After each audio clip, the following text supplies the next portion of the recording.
ஸ்ரீமதே ராமானுஜாய நமஹா. மாலை முரசு நியூஸ் தொலைக்காட்சி நேயர்கள் அனைவருக்கும் இனிய வணக்கம். வைகுண்ட வாசல் திறப்பு பெருவிழாவின் மூலமாக நாம் அனைவரும் இன்று இணைந்திருக்கிறோம். திருமாலின் அருளை நாம் அனைவரும் சேர்ந்தே இன்று பெறப்போகிறோம். அந்த அருளில் நனையப் போகிறோம் மாலை முரசு தொலைக்காட்சியின் வழியாக. மாதஸ் சமஸ்த ஜகதாம் மது கைட்ட பாரே என்கிற ஸ்லோக வரியை நாம் அனைவருமே பல முறை கேட்டிருப்போம். அந்த மது கைட்ட பாரே என்று மது கைட்ட பாரியாக திருமாலைதான் நாம் அழைக்கிறோம். வைகுண்ட வாசல் திறப்பு என்பதற்கு 3 முக்கியமான நிகழ்வுகளை புராணங்களில் கூறப்படுகிறது. முதலாவது, மது கைட்ட பாரி என்று மதுசூதனன் திருமால் இருக்கிறார் அல்லவா? அதற்கான காரணம் என்ன என்றால், ஒரு காலத்தில் பிரம்மாவிடம் இருந்து, படைக்கும் கடவுளான பிரம்ம தேவனிடம் இருந்து வேதங்களை மது என்கிற அசுரனும் கைட்டப்பன் என்கிற அசுரனும் கவர்ந்து செல்ல பிரம்மாவிற்கு என்ன செய்வது என்றே தெரியவில்லை. வேதங்கள் என்பதுதானே பெருமாளின் மூச்சுக்காற்று. அந்த வேதங்கள் என்பதே காணாமல் போன பொழுது பிரம்மா ஒரு நிமிடம் கலங்கி பின் திருமாலின் சரணை அடைந்து, பெருமாளே, என்னுடைய வேதங்களை, நம்முடைய வேதங்களை மது என்கிற அசுரனும் கைட்டப்பன் என்கிற அசுரனும் எப்படியோ கவர்ந்து சென்று விட்டான். அந்த வேதங்களை நீர்தான் அவர்களிடம் இருந்து மீட்டு என்னிடம் கொடுக்க வேண்டும் என்று மன்றாடினார்.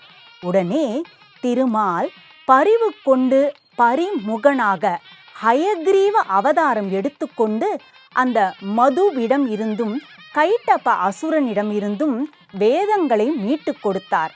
அந்த ஹயக்ரீவரை போற்றித்தான் சுவாமி ஸ்ரீ நிகமாந்த மகாதேசிகன் ஹயக்ரீவ ஸ்லோகத்தில் ஞானானந்த மயந்தேவம் நிர்மல ஸ்படிகாகிருதிம் ஆதாரம் சர்வ வித்யானாம் ஹயக்ரீவம் உபாஸ்மகே ஸ்வதசித்தம் சுத்த ஸ்படிகமணி பூப்ருத் பிரதிபடம் சுதா சத்ரி சீபீர் துயிதி பிரவதாத திரிபுவனம் அனந்தை ஸ்திரையந்தை ரணுவிஹித ஹேஷா ஹலஹலம் ஹதா சேஷா வத்யம் ஹயவதன மீட்டி மகிமஹா என்று தம்முடைய ஹயக்ரீவ ஸ்தோத்திரத்தின் முதல் 2 ஸ்லோகங்களில் அந்த பரிமுகனை புகழ்ந்து பேசுகிறார். இன்று வைகுண்ட ஏகாதசி திருநாள். திருமாலின் திரு அவதாரங்களையும் திருமாலின் திருநாமாக்களையும் நாம் தொடர்ந்து இன்று ஜபிக்கும் பொழுது நமக்குள் இருக்கும் அந்த அஞ்ஞானம் என்பது விலகி நல்ல ஒளி, நல்ல அறிவு என்பது தானாகவே பிறக்க திறக்க அந்த திருமால் அருள் புரிவார் என்பது நிச்சயம். ஹயக்ரீவ ஸ்வரூபம், இதுவும் திருமாலின் ஒரு முக்கியமான ஸ்வரூபமே, திரு அவதாரமே. தசாவதாரங்களில் குறிப்பிடாத ஒரு அவதாரம் என்றாலும் இந்த ஹயக்ரீவ ரூபம், ஹயக்ரீவ அவதாரம் என்பது ஞானத்தின் வடிவமாகவே பார்க்கக்கூடிய ஒரு திரு அவதாரம். இந்த சொர்க்கவாசல் திறப்பு நிகழ்ச்சியை நாம் காண முற்பட்டு கொண்டிருக்கும் இந்த நல்ல வேளையில் அந்த ஹயக்ரீவ பெருமாளை தியானித்து கொண்டே இதோ அழகாய் மின்னிக் கொண்டிருக்கும் அந்த திருவரங்க கோபுர தரிசனத்தையும் அந்த பரமபத வாசலின் தரிசனத்தையும் நாம் ஒருங்கே பார்த்து கொண்டிருக்கிறோம். இப்படி முதல் நிகழ்வாக மதுவிடம் இருந்தும் கைடப்பரிடம் இருந்தும் அந்த வேதத்தை மீட்டு கொடுத்த திருமால், ஹயக்ரீவ ரூபத்தில் மீட்டு கொடுத்த திருமால் அந்த வேதத்தை பிரம்மாவிடம் கொடுக்க பிரம்மாவும் சந்தோஷப்பட்டார்.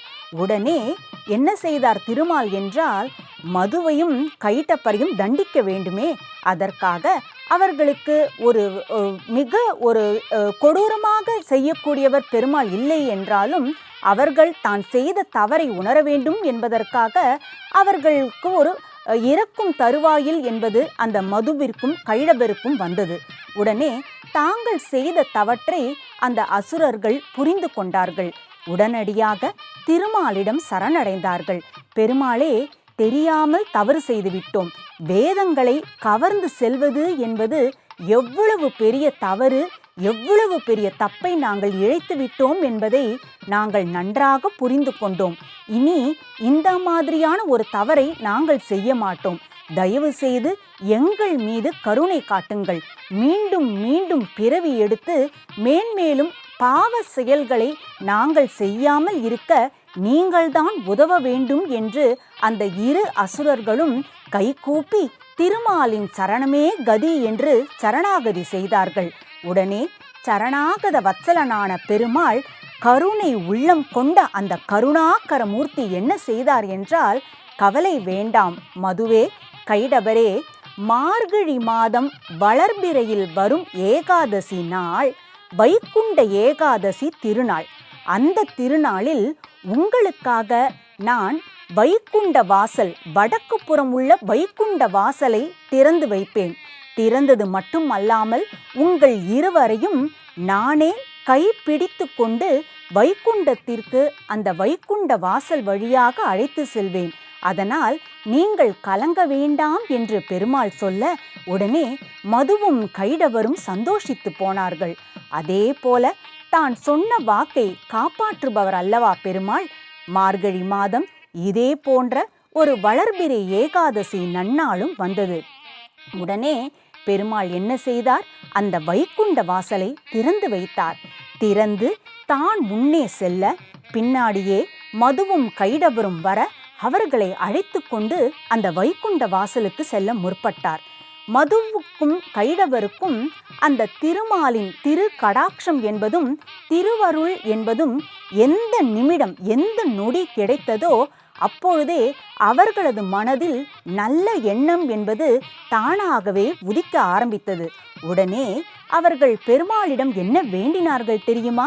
பெருமாளே, எங்களுக்கு இவ்வளவு நல்ல வழியை, நற்கதியை நீங்கள் காட்டி கொடுத்திருக்கிறீர்கள். அதற்கு உங்களுக்கு முதற்கண் நன்றி. எங்களைப் போலவே பூலோகத்தில் எத்தனையோ மனிதர்கள் பல தவறுகள் செய்துவிட்டு துன்பப்பட்டு கொண்டிருப்பார்கள்.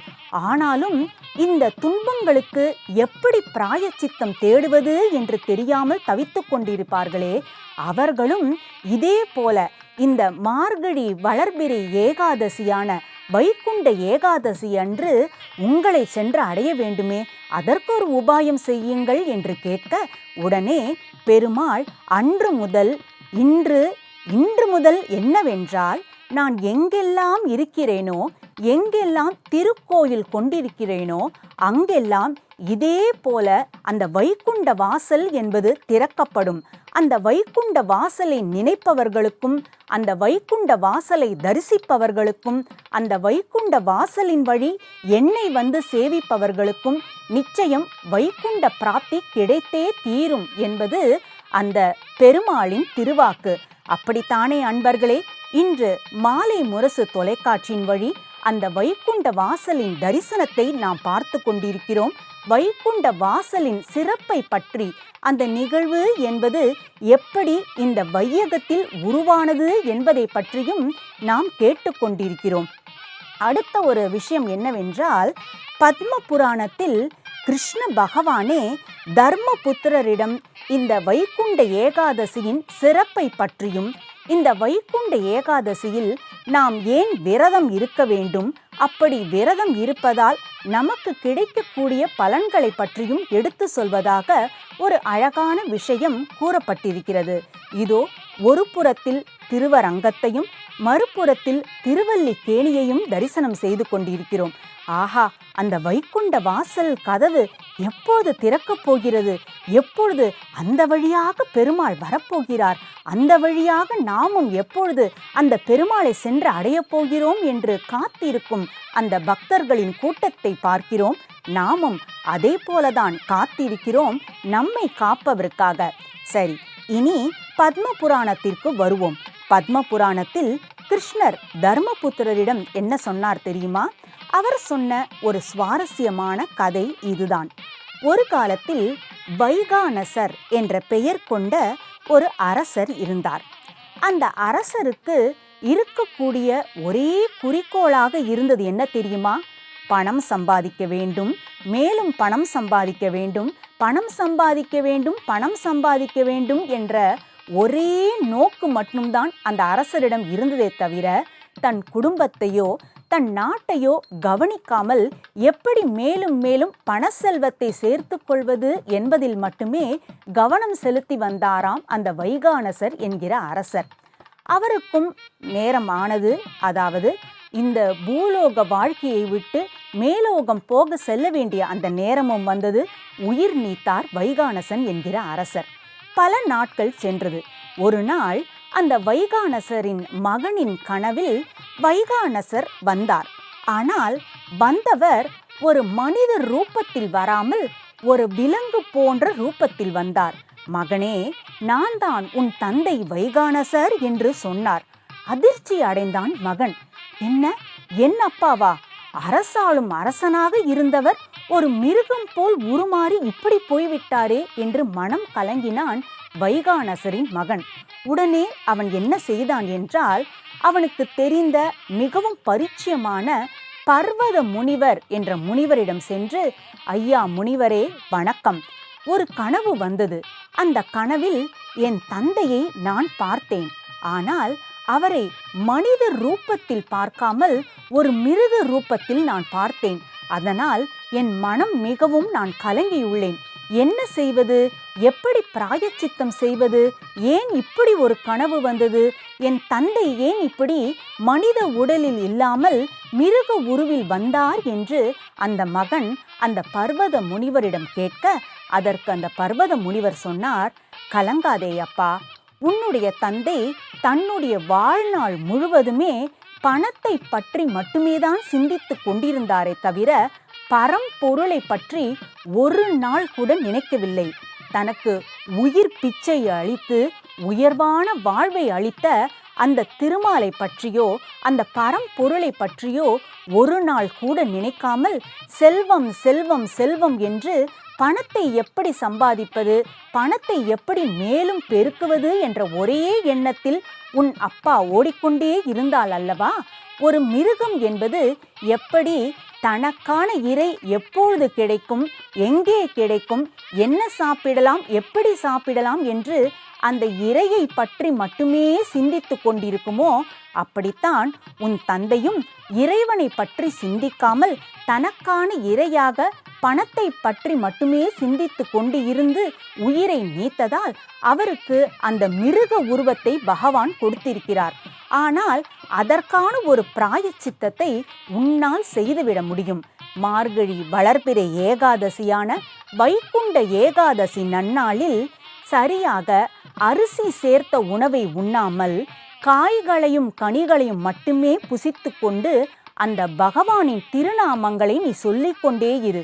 கேசவா, மாதவா, நாராயணா என்று அதோ அந்த அரையர் சுவாமிகள் எல்லாம் எப்படி அந்த நம்பெருமாளை, ரங்கநாதரை தொடர்ந்து பல ஸ்லோகங்களின் வழி, பல ஆழ்வாரின் பாசுரங்களின் வழி பூஜிப்பாரோ, அப்படி உனக்கு தெரிந்த பெருமாளின் பாசுரங்களை நீ சொல்லிக்கொண்டே இருந்தேயானால் அந்த ஒரு நாள் வைகுண்ட ஏகாதசி அன்று மட்டுமே நீ கடைபிடிக்கக்கூடிய அந்த விரதமானது உன் அப்பாவை நல்லபடியாக வைகுண்ட பிராப்தி கிடைக்க வழி செய்துவிடும் என்று அந்த முனிவர் சொன்னார். அதை போலவே அந்த வைகானச அரசரின் மகனும் அந்த ஒரே ஒரு நாள் வைகுண்ட ஏகாதசி விரதத்தை கடைபிடித்தார். இதோ அந்த நம்பெருமாள் பாண்டியன் கொண்டையோடும் கிளி மாலையோடும் ரத்னாங்கி சேவையோடும் அழகாக வந்து கொண்டிருக்கும் அந்த ரங்கநாதரே, அந்த கஸ்தூரி பொட்டுடன் வரக்கூடிய அந்த கல்யாண ரங்கநாதரே அந்த வைகானச அரசருக்கு ஒரு நல்ல வைகுண்ட பிராப்தியை கொடுத்தருளினான். இந்த கதை என்பது கிருஷ்ண பரமாத்மாவே சொன்ன கதை என்பதால் நிச்சயம் இதிலிருந்து நமக்கு என்ன தெரிகிறது என்றால், வைகுண்ட ஏகாதசி விரதத்தை நாம் அனைவருமே தொடர்ந்து அனுஷ்டிக்கும் பொழுது நமக்கும் அந்த வைகுண்ட பிராப்தி என்பது கட்டாயம் கிடைத்தே தீரும். அதே போலவே நம்முடைய முன்னோர்களுக்கும் அந்த வைகுண்ட பிராப்தி என்பது கிடைக்க இதுவே ஒரு நல்ல வழியாக, நல்ல வாய்ப்பாக அமையும் என்பதில் சந்தேகமே இல்லை. இந்த வைகுண்ட ஏகாதசி பெருவிழா மற்ற திவ்ய தேசங்களில் இல்லாமல் எப்படி ஸ்ரீரங்கத்தில் மட்டும் இவ்வளவு சிறப்பாக இருக்கிறது என்பதை நாமும் கொஞ்சம் பார்ப்போம்.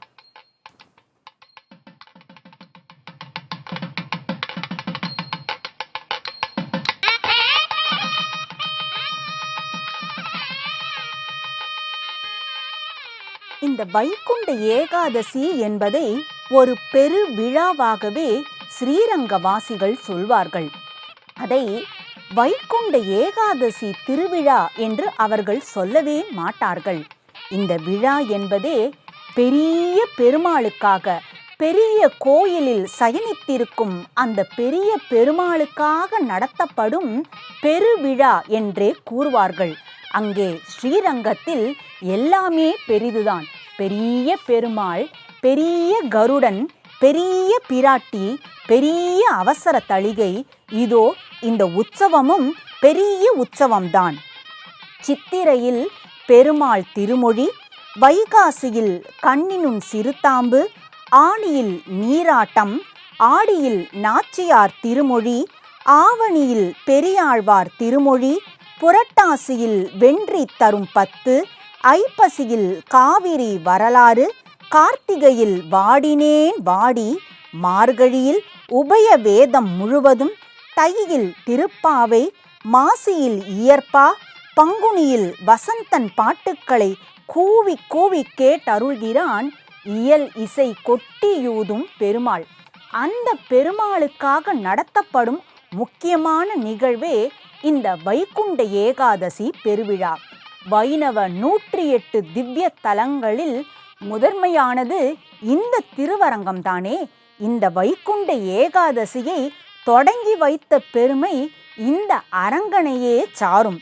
இதன் கதை என்ன தெரியுமா?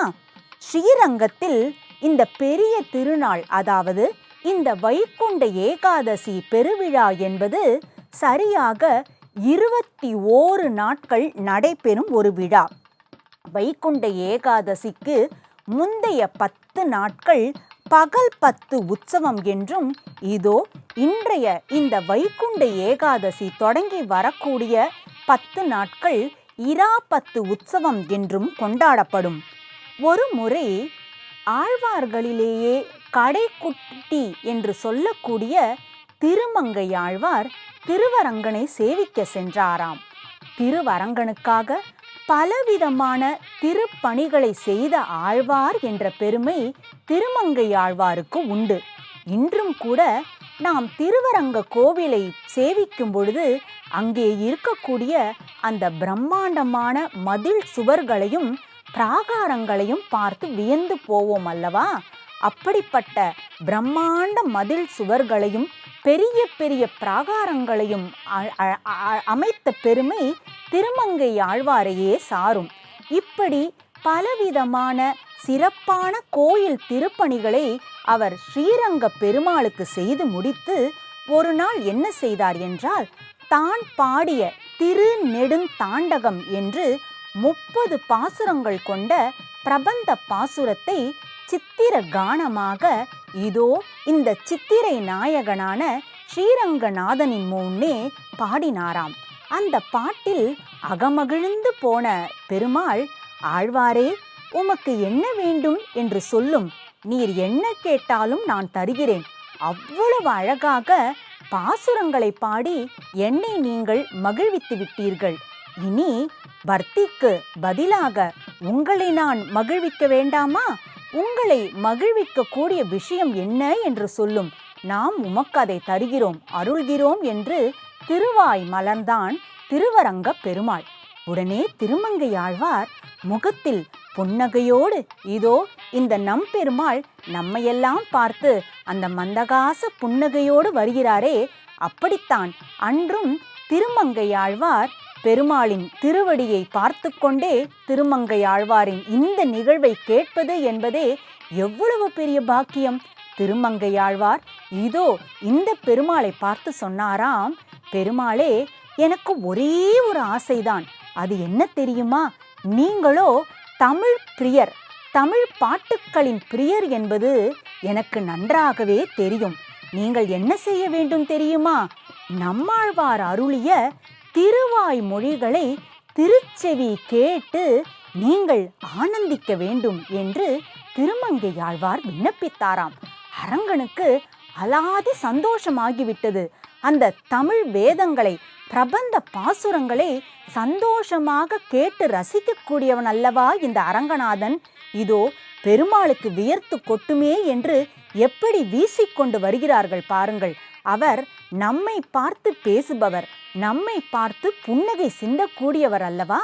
அதனால்தான் அன்றும் திருமங்கை ஆழ்வார் கேட்டதற்கிணங்க ஒரு மந்திர புன்னகையை, அந்த மந்தகாச புன்னகையை சிந்திக்கொண்டாராம். ஆஹா, நம்மாழ்வாரின் திருவாய்மொழிகளை யாம் திருச்செவி மடுக்க வேண்டுமா? ஆஹா, என்ன ஒரு பேரின்பம், பேரின்பமான இன்பம் அல்லவா அது என்று சொல்லிவிட்டு அரங்கன் என்ன செய்தான் தெரியுமா? தன் கைப்பட ஒரு திரு ஓலையை எழுதி அனுப்பினான் நம்மாழ்வாருக்கு. திருமங்கையாழ்வாரே, இங்கே வாரும், இதோ யாம் கைப்பட எழுதிய இந்த ஓலையை ஆழ்வார் திருநகரியில் இருக்கும் நம்மாழ்வாரிடம் கொண்டு சேரும்.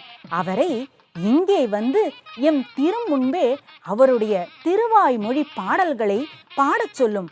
10 நாட்கள் தொடர்ந்து இனிக்க இனிக்க யாம் அதை திருச்செவி மடுக்கிறோம் என்றானாம் இந்த திருவரங்க பெருமாள். உடனே திருமங்கை ஆழ்வாரும் அந்த ஓலையை எடுத்துக்கொண்டு சந்தோஷமாக ஆழ்வார் திருநகருக்கு சென்றார். சென்றவர் சில நாட்கள் கழித்து நம்மாழ்வாரை ஏழ பண்ணி கொண்டு வந்து ஸ்ரீரங்கத்தை வந்தடைந்தார். அப்படி திருமங்கையாழ்வார் நம்மாழ்வாரோடு வந்த நாள்தான் மார்கழி மாத வளர்பிறை தசமி. அதாவது அந்த பகல் 10 நாட்கள் என்று சொன்னோமே, அதில் 10வது நாள், அதாவது நேற்றைய தினம், அந்த கணக்கில்தான் நம்மாழ்வார் வந்து சேர்ந்தார். உடனே இந்த வைகுண்டநாதனான இந்த பெருமாள் என்ன செய்தார் தெரியுமா? அடுத்த நாள் அதிகாலையில் நம்மாழ்வாருக்காகவே அந்த வைகுண்ட வாசலை திறந்து வைத்து நம்மாழ்வாருக்கு சகல மரியாதையையும் செய்து அன்று முதல் தொடர்ந்து 10 நாட்கள் நம்மாழ்வாரின் திருவாய்மொழியை திகட்ட திகட்ட கேட்டு ரசித்தாராம். அதேதானே இன்றும் நடந்து கொண்டிருக்கிறது. நம்மாழ்வாரின் பாடல்களை அரையர் சுவாமிகள் இயல், இசை, நாடக ரூபமாக இதோ இந்த பெருமாளின் முன்னே விண்ணப்பிப்பார்கள். அந்தந்த பாசுரங்களுக்கு ஏற்றபடி இசை அமைத்து பாடுவார்கள். தாளமும் அதில் இருக்கும், லயமும் இருக்கும், நயமும் இருக்கும். அதை தவிர அங்கங்கே அபிநயமும் செய்து காண்பிப்பார்கள். அப்படித்தான் அரையர் சுவாமிகள் செய்து அருளும் அந்த நம்மாழ்வாரின் பாசுரங்களை அரங்கன் திகட்ட திகட்ட கேட்டு ரசித்து கொண்டிருப்பான்.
நித்திய சூரிகளின் தலைவரான இதோ ஸ்ரீ விஸ்வக்சேனரின் சன்னதியை சேவித்து கொண்டிருக்கிறோம்.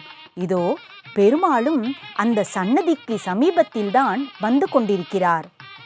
ஸ்ருதீனாம் பூஷணானாம் தே சங்கே ரங்கேந்திர பாதுகே என்று இதோ இந்த ரங்கநாதர் அணிந்து கொண்டு வரும் பாதுகையை பற்றி பறக்க பேசியிருக்கிறார் சுவாமி ஸ்ரீ நிகமாந்த மகாதேசிகன் தம்முடைய பாதுகா சகஸ்ரத்தில். எவ்வளவு அழகான பாதம்! அந்த பாதத்தில் இருக்கக்கூடிய அந்த பாதுகையின் அழகை என்னவென்று சொல்வது? அழகான ரத்னாங்கி சேவையில் வரக்கூடிய ரங்கநாதன், அவனை அலங்கரிக்கக்கூடிய திருவாபரணங்கள், அந்த திருவாபரணங்கள் தான் ரங்கநாதனை அலங்கரிக்கிறதா, நம்பெருமாளை அலங்கரிக்கிறதா, அல்லது அந்த திருவாபரணங்களே அலங்காரமாக இருப்பதற்கு காரணமே நம்பெருமாள் அவற்றை சூடிக்கொண்டதாலா என்று நாம் ஒரு நிமிடம் சந்தேகிக்கும் வகையில் அழகாக இருக்கக்கூடிய அந்த திருவாபரணங்களை பார்க்கிறோம். இதோ விஸ்வக்சேனர், அதாவது சேனை முதலியார் என்று சொல்லுவார்கள். ஒரு திருவிழா நடக்கும் பொழுது இவர்தான் முதலில் சென்று பார்ப்பாராம். பெருமாள் இந்த திருவீதிகளில் எல்லாம் வர வேண்டும், இதோ இந்த சன்னதிகளில் எல்லாம் வர வேண்டும், இவை எல்லாம் சரியாக இருக்கிறதா, எம்பெருமான் வருவதற்கு தோதாக இருக்கிறதா, கல் முள் எதுவும் இல்லாமல் இருக்கிறதா, பெருமாள் வருவதற்கு எல்லாம் சாதகமாக இருக்கிறதா என்று பார்க்கக்கூடியவர்தான் இந்த விஸ்வக்சேனர். விஸ்வக்சேனரின் மீது ஒரு பிரியம் பெருமாளுக்கு. அதனால்தான் இதோ இன்று கூட முதல் விஜயமாக, முதல் காட்சியாக இந்த விஸ்வக்சேனரை நாம் சேவித்து கொண்டிருக்கிறோம். தொடர்ந்து ரங்கநாதரின் அந்த பாதுகை பிரபாவத்தை நாம் அனுபவிப்போம். ஒரே இரவில் சுவாமி ஸ்ரீ நிகமாந்த மகாதேசிகன் ரங்கநாதரின் பாதுகையை போற்றி எழுதிய மகா காவியம் என்றே சொல்லக்கூடிய 1000 ஸ்லோகங்கள் அடங்கிய ஒரு அற்புதமான பொக்கிஷம்தான் ஸ்ரீ பாதுகா சகஸ்ரம். பரமபத வாசலை பார்த்து கொண்டே இருக்கிறோம். இந்த பரமபத வாசல் என்பதே வேதங்களின் பாவைகள் என்றே சொல்லுவார்கள். அதாவது வேதங்கள் எல்லாம் தங்களை எப்படி வெளிப்படுத்தி கொள்கிறது தெரியுமா? திருவரங்கத்தில் இருக்கக்கூடிய பரமபத வாசலாகவும், அங்கே இருக்கக்கூடிய ஒவ்வொரு கதவுகளாகவும், ஒவ்வொரு துவாரங்களாகவும், ஏன் ஒவ்வொரு மேடைகளாகவும் வேதங்கள் என்பது இங்கே பெருமாளை சூழ்ந்து கொண்டு இருக்கிறது என்று பல புராணங்கள் சொல்லிக் கொண்டிருக்கிறது.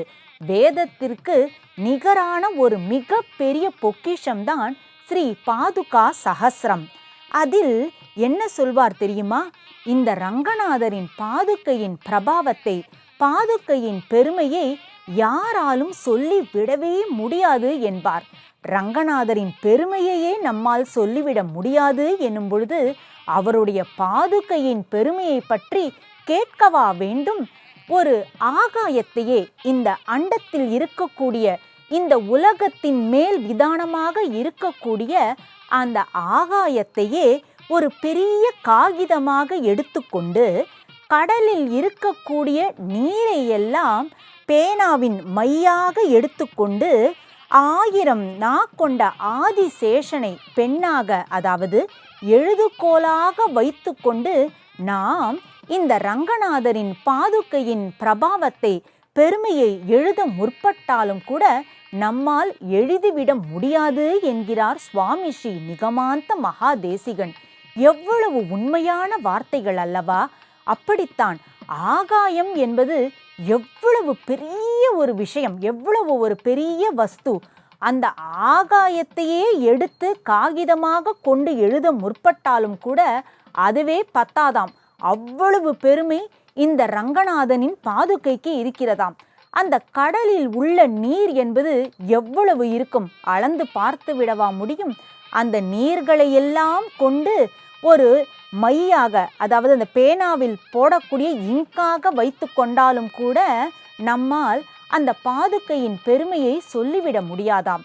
அதே போல ஆதிசேஷன், எவ்வளவு நா படைத்த ஆதிசேஷன் அவன் என்றால் 1000 நா படைத்த ஆதிசேஷன்.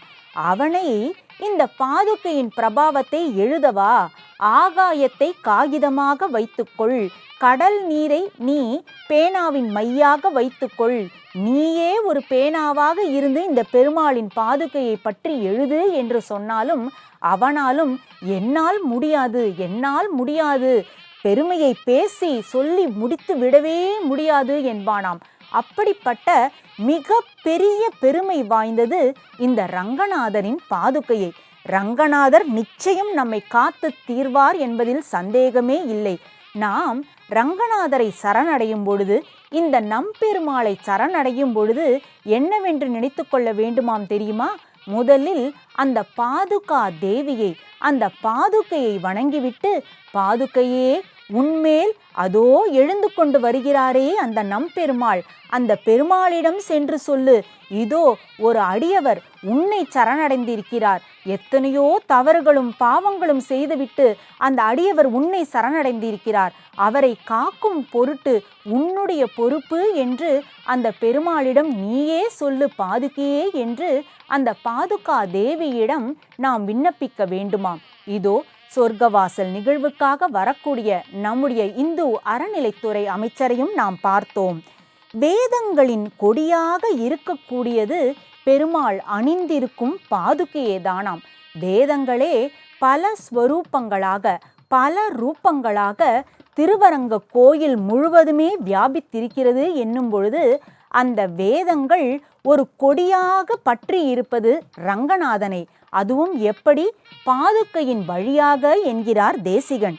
அது மட்டுமா, வேதங்கள் எல்லாம் எப்பொழுதுமே தங்களுடைய அந்த ஸ்வரூபத்தை தொலைக்காமல் இருப்பதற்காக ரங்கநாதனை பணிந்து கொண்டே இருக்குமாம். பெருமாளே சரணம், பெருமாளே வந்தனம், நம் பெருமாளே வணக்கம் வணக்கம் என்று சொல்லி அந்த வேதங்கள் எல்லாம் இந்த பெருமாளின் திருமுன்பே வணங்கிக் கொண்டே இருக்குமாம். இதோ அங்கே அழகாக திகழ்ந்து கொண்டிருக்கும் பார்த்தசாரதி பெருமாளையும் பார்த்து கொண்டிருக்கிறோம். இரு புறமும் உபய நாச்சிமார்களோடு அழகாக வந்து கொண்டிருக்கிறார் பார்த்தசாரதி பெருமாள். பார்த்தனுக்கே சாரதியாக இருந்த அந்த பார்த்தசாரதி பெருமாளை ஒரு புறமும், இதோ இந்த பார் உலகிற்கே சாரதியாக இருந்து நம்மையெல்லாம் வழி நடத்தி கொண்டிருக்கும் நம் பெருமாளையும் ஒருங்கே தரிசித்து கொண்டிருக்கிறோம். ஆஹா, திறந்துவிட்டது அந்த சொர்க்கவாசல். எவ்வளவு ஒரு சுகமான காட்சி, எவ்வளவு ஒரு அற்புதமான காட்சி, எப்படி ஒரு மெய் சிலிர்க்க வைக்கும் காட்சி இதோ திருவரங்கத்தில் பார்த்து கொண்டிருக்கிறோம். அரையர் சுவாமிகள் முன்னே வந்து கொண்டிருக்க, ஆழ்வார் பாசுரங்களை அனுபவித்தபடியே இதோ அரங்கனும் நம் முன் சற்று முன் தோன்றினார் அல்லவா? இதோ எப்படி பாருங்கள், அந்த பாசுரங்களை எல்லாம் பாடிக்கொண்டிருப்பவர்கள் எல்லாம் வந்து கொண்டே இருக்கிறார்கள். வைகுண்ட வாசல் திறந்து விட்டது என்பதே எவ்வளவு ஒரு மெய் சிலிர்க்க வைக்கும் அனுபவம் தெரியுமா? பெருமாளின் பாதுகையை பற்றி, அந்த பாதுகையின் பிரபாவத்தை பற்றி பேசிக்கொண்டே இருக்கும் பொழுதே அந்த பெருமாள் என்ன செய்தார்? இதோ அந்த வைகுண்ட வாசலை நமக்காக திறந்து வைத்தார். எவ்வளவு பாக்கியம் செய்திருக்கிறோம் தெரியுமா நாம் எல்லாம்? இன்று இந்த மாலை முரசு சேனலின் வழி இப்படி இரு கண்களாலும் இரு பெருமாள்களையும் சேவிக்கும் பாக்கியத்தை அந்த பெருமாளே தம்முடைய திருவருளால் நமக்கு என்று அருள் இருக்கிறார். இதோ பாருங்கள், அந்த பார்த்தசாரதி பெருமாளை. பக்த நேசன், பக்த வத்சலன் அல்லவா அந்த பெருமாள். அன்று பீஷ்மர் செலுத்திய அம்புகளின் வடுவை இன்றும் அன்பால் தாங்கிக் கொண்டிருக்கக்கூடிய அந்த பெருமாளை பார்க்கிறோம். ஆஹா, எப்படி அந்த பஞ்சாயுதங்களோடு, அஞ்சேல் நான் இங்கே இருக்கிறேன், அபயம் அளிப்பேன் உங்களுக்கு எல்லாவற்றையும் பார்த்து பார்த்து நான் சரி செய்து விடுவேன் என்கிறான் இந்த திருவல்லிக்கேணி நாயகன். இருபுறமும் ஸ்ரீதேவியும் பூதேவி தாயாரும் உடன் வர, அந்த உபய நாச்சிமார்களோடு நமக்கு உபகாரம் செய்வதற்காகவே வந்து கொண்டிருக்கும் அந்த உத்தம புருஷரான பார்த்தசாரதி பெருமாளை பார்த்து கொண்டிருக்கிறோம். எதிரே அவரை பார்த்து கொண்டே வரும் அந்த நம்மாழ்வாரையும் சேவித்து கொண்டிருக்கிறோம். ஆழ்வார்களின் தலைவர் அல்லவா நம்மாழ்வார். அதனால்தான் பெருமாளே வருக வருக என்று நம் சார்பில் நம்மாழ்வார் பெருமாளை வரவேற்கிறார். ஆழ்வாரே வருக வருக, உங்களது அருளி செயல்களை, அந்த ஆனந்தமான அற்புதமான பிரபந்த பாசுரங்களை, திருவாய் மொழிகளை திருச்செவி கேட்டிடவே நான் வந்து கொண்டே இருக்கிறேன் என்கிறார் அந்த பார்த்தசாரதி பெருமாள். எல்லா பெருமாளுமே அந்த பாதுகையை அணிந்து கொண்டுதான் வருவார்கள். அதோ அந்த பார்த்தசாரதி பெருமாளின் திருமுன்பே கூட இருக்கக்கூடிய அந்த சடாரியை பாருங்கள். அந்த சடாரியில் அந்த பெருமாளின் பாதுகை என்பது நமக்கு தெரிகிறதல்லவா? இந்த வேதங்கள் எல்லாம் பெருமாளை வணங்கும் பொழுது, அது ரங்கநாதரை வணங்குவதாக இருந்தாலும் சரி, பார்த்தசாரதி பெருமாளை வணங்குவதாக இருந்தாலும் சரி, அப்பொழுது பெருமாளின் அந்த பாதுகை அந்த வேதங்களை பார்த்து என்ன சொல்லுமாம் தெரியுமா? வாழ்க வாழ்க, வளர்க வளர்க என்பதைப் போல ஆயுஷ்மான் பவ ஆயுஷ்மான் பவ என்று சப்திக்குமாம். அப்படி வந்தாரை வணங்குபவரை வாழ்த்தக்கூடியது அந்த பெருமாளின் திருப்பாதுகை. அதைத்தான் இன்று இப்பொழுது திரையில் பார்த்து கொண்டே இருக்கிறோம். அடியவர்களை பார்த்து பாதுகை என்ன கேட்குமாம் தெரியுமா? அதுவும் குறிப்பாக ஸ்ரீரங்கத்தில் திருவரங்கத்தில் இருக்கக்கூடிய பாதுகை நம்மை போன்ற அடியவர்கள் அரங்கனை சேவிக்க போகும் பொழுதெல்லாம் நம்மை பார்த்து 3 முத்தான கேள்விகளை எழுப்புமாம். என்னவென்று கேட்கும் தெரியுமா? அடியவர்களே, ஸ்ரீரங்கத்தில் இருக்கக்கூடிய அந்த திருவரங்கன் அழகா, இதோ திருவல்லிக்கேணியில் இருக்கக்கூடிய பார்த்த சாரதி அழகா, நான் பார்த்த சாரதியாக நின்ற திருக்கோலம் அழகா, அல்லது பரமபதத்தில் நான் இருந்த திருக்கோலம் அழகா, அல்லது என்னை அணிந்திருக்கும் பொழுது அந்த நம்பெருமாள் கூடுதலான அழகோடு இருக்கிறாரா என்று அந்த பாதுகை நம்மை பார்த்து கேட்குமாம். ஆஹா, எவ்வளவு அழகான அந்த மாலைகள்! இந்த ஒவ்வொரு சின்ன சின்ன காட்சிகளையும் வைகுண்ட ஏகாதசி திருநாளான இன்று இந்த சிற்றஞ்சிறு காலை பொழுதில் நாம் பார்ப்பதற்கே மிகவும் கொடுத்து வைத்திருக்க வேண்டும். என்ன புண்ணியம் செய்தோமோ தெரியவில்லை. நாம் புண்ணியம் செய்தோம் என்பதை விட பெருமாள் ஏதோ ஒரு துளி, ஒரே துளி அந்த கருணை கடாட்சத்தை நம்மீது பொழிந்திருக்கிறார் என்றுதான் அர்த்தம். நாம் செய்த புண்ணிய பலனால் இப்படிப்பட்ட காட்சிகளை எல்லாம் நம்மால் பார்த்து விடவே முடியாது. அது அவனின் அனுக்கிரக கடாட்சத்தால், அவனின் கருணை கடாட்சத்தால் தான் இருபுறமும் இரு திவ்ய தேச பெருமான்களை மிக அழகாக சேவித்து கொண்டிருக்கிறோம்.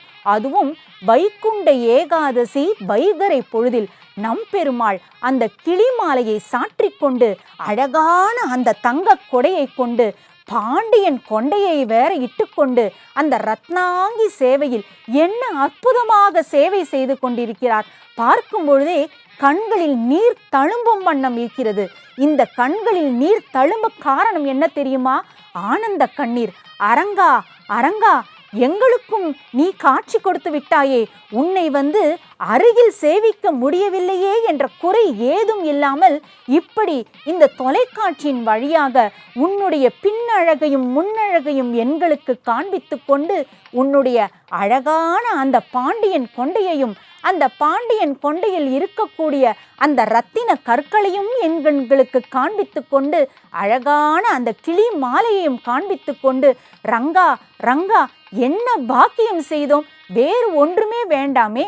ஒரு வைகுண்ட ஏகாதசி திருநாளில் ரங்கநாத பெருமாளை, அந்த நம்பெருமாளை பார்ப்பது என்பதும் அவனை பார்த்து கொண்டே ரங்கா ரங்கா என்று சொல்லிக்கொண்டே இருப்பதும் எப்படிப்பட்ட ஒரு பாக்கியம் அன்பர்களே.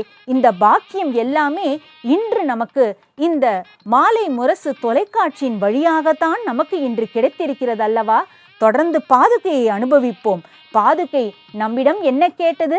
இதோ இன்று கூட இந்த நம்பெருமாளின் பாதுகை நம்மிடம் இதைத்தானே கேட்கும். என்ன செய்தால் பெருமாள் அழகாக இருப்பார் என்று கேட்கும். நம்பதில் நிச்சயம் என்னவாக இருக்கும்?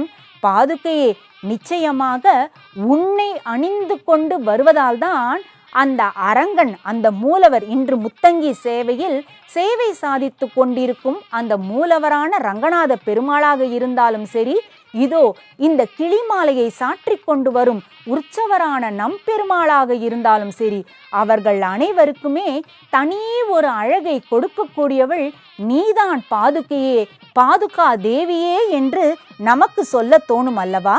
சரி, இந்த பாதுகையை நாம் சேவிக்கும் பொழுது என்ன ஆகிறது என்று பார்த்தால், இந்த பாதுகையோடு கூடிய பெருமாள்களை நாம் எந்த திவ்ய தேசத்தில் இருந்தாலும் சரி, எந்த பெருமாள் திருக்கோயில்களில் இருந்தாலும் சரி, நமக்கு முதலில் அந்த பெருமாளின் தீர்த்தத்தோடு தலையில் அந்த பாதுகையை தான் வைப்பார்கள்.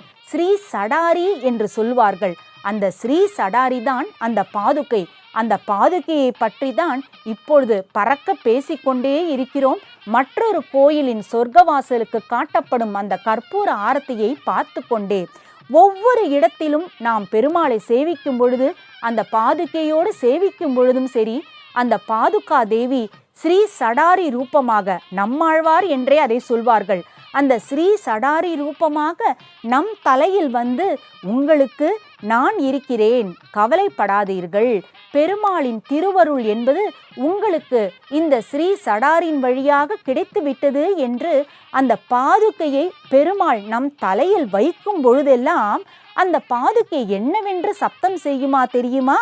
அபயஹஸ்தத்தோடு இதோ இருக்கிறானே இந்த அரங்கநாதன், அவன் உங்களை அபாயத்திலிருந்து காத்தே தீருவான் என்று ஸ்ரீரங்கத்திலும் ஒவ்வொரு க்ஷேத்திரத்திலும் அந்தந்த பெருமாளின் திருமுன்பே நாம் நிற்கும் பொழுது அந்தந்த பெருமாள் உங்களை காப்பாற்றியே தீருவார், அஞ்சேல் அஞ்சேல் அஞ்சேல் என்னும் சொல்லும்படி சப்திக்கும்படி இருக்குமாம் இந்த பாதுகை. இதோ சத்தியவிரத கஷேத்திரம் என்று சொல்லக்கூடிய காஞ்சிபுரத்தை நாம் பார்த்து கொண்டிருக்கிறோம். இந்த கச்சி என்பது முக்தி தரும் க்ஷேத்திரத்தில் ஒன்றல்லவா? இந்த முக்தி தரும் க்ஷேத்திரத்தை நாம் நினைத்தாலே கோடி புண்ணியம் என்பர்.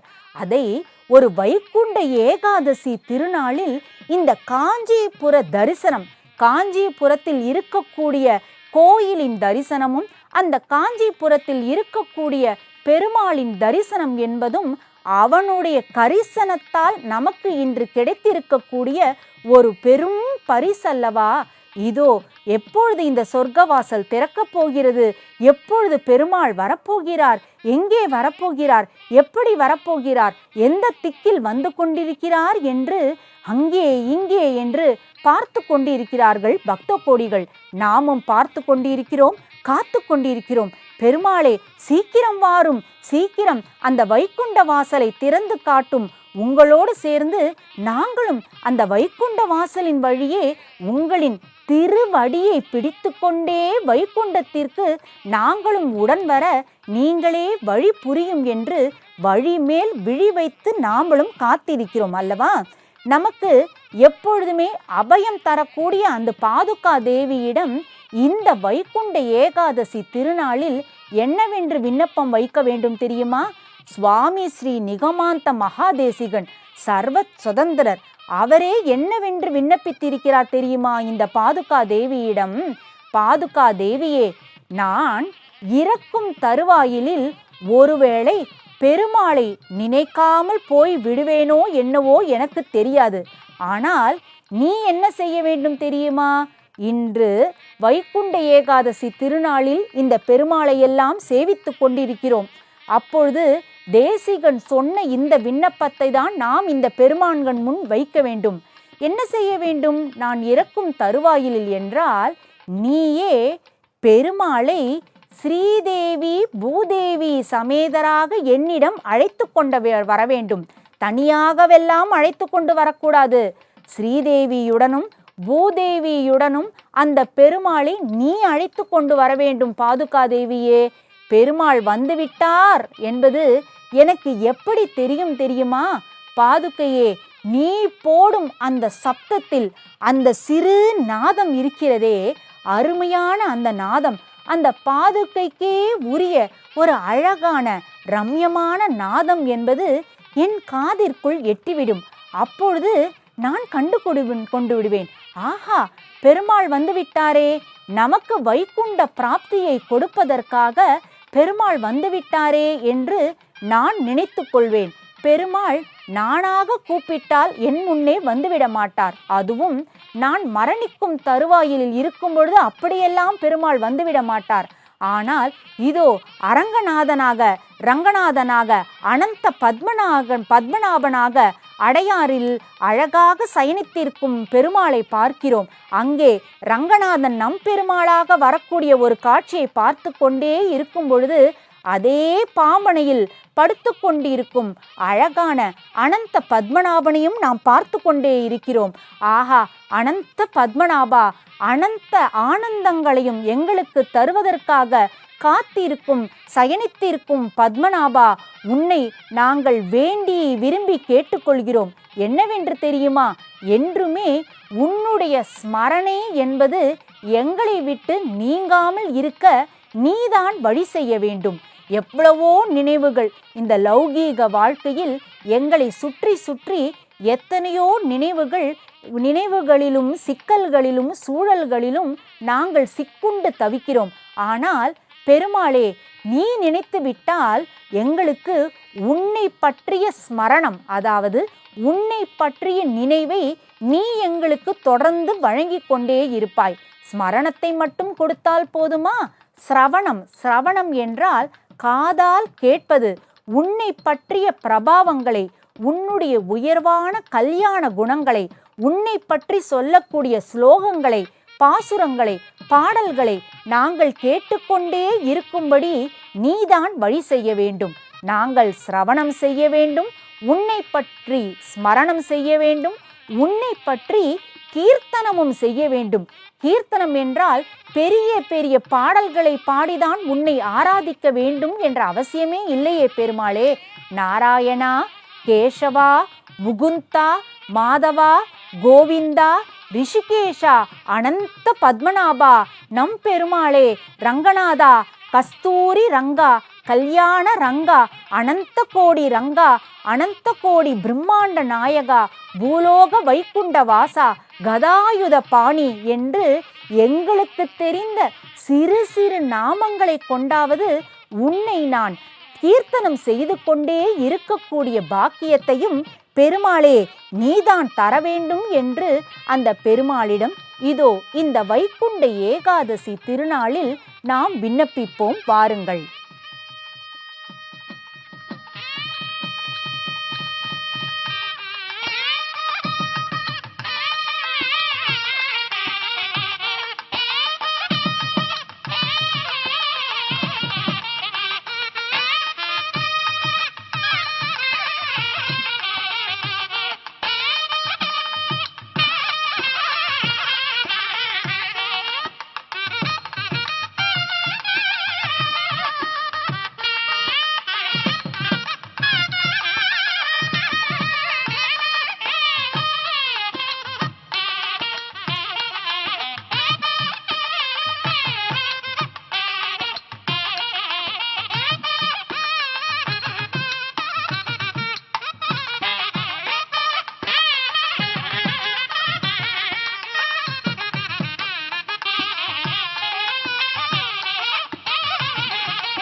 अमरप्रभुवे नमः, विश्वकर्मणे नमः, मनवे नमः, स्रष्टे नमः, सुरुद्धाय नमः, सुवीराय ध्रुवाय नमः, अग्राज्ञाय नमः, शाश्वराय नमः, कृष्णाय नमः, योगिदाक्षाय नमः, रत्नाय नमः, प्रबोधाय नमः, कृतबुद्धाम्ने नमः, पवित्राय नमः, मंगलाय परस्मै नमः, ईशानाय नमः, प्राणदाय नमः, पुराणाय नमः, ज्येष्ठाय नमः, श्रेष्ठाय नमः प्रजापतये नमः हिरण्यगर्भाय नमः भूगर्भाय नमः माधवाय नमः मधुसूदनाय नमः ईश्वराय नमः विक्रमिणे नमः धन्विने नमः मेधाविने नमः विक्रमाय नमः क्रमाय नमः अनुत्तमाय नमः दुरादर्शाय नमः कृतज्ञाय नमः कृतये नमः आत्मपदे नमः सुरेशाय नमः शरणाय नमः शर्मणे नमः ईश्वरेरसे नमः प्रजाभवाय नमः अन्नेश्वराय नमः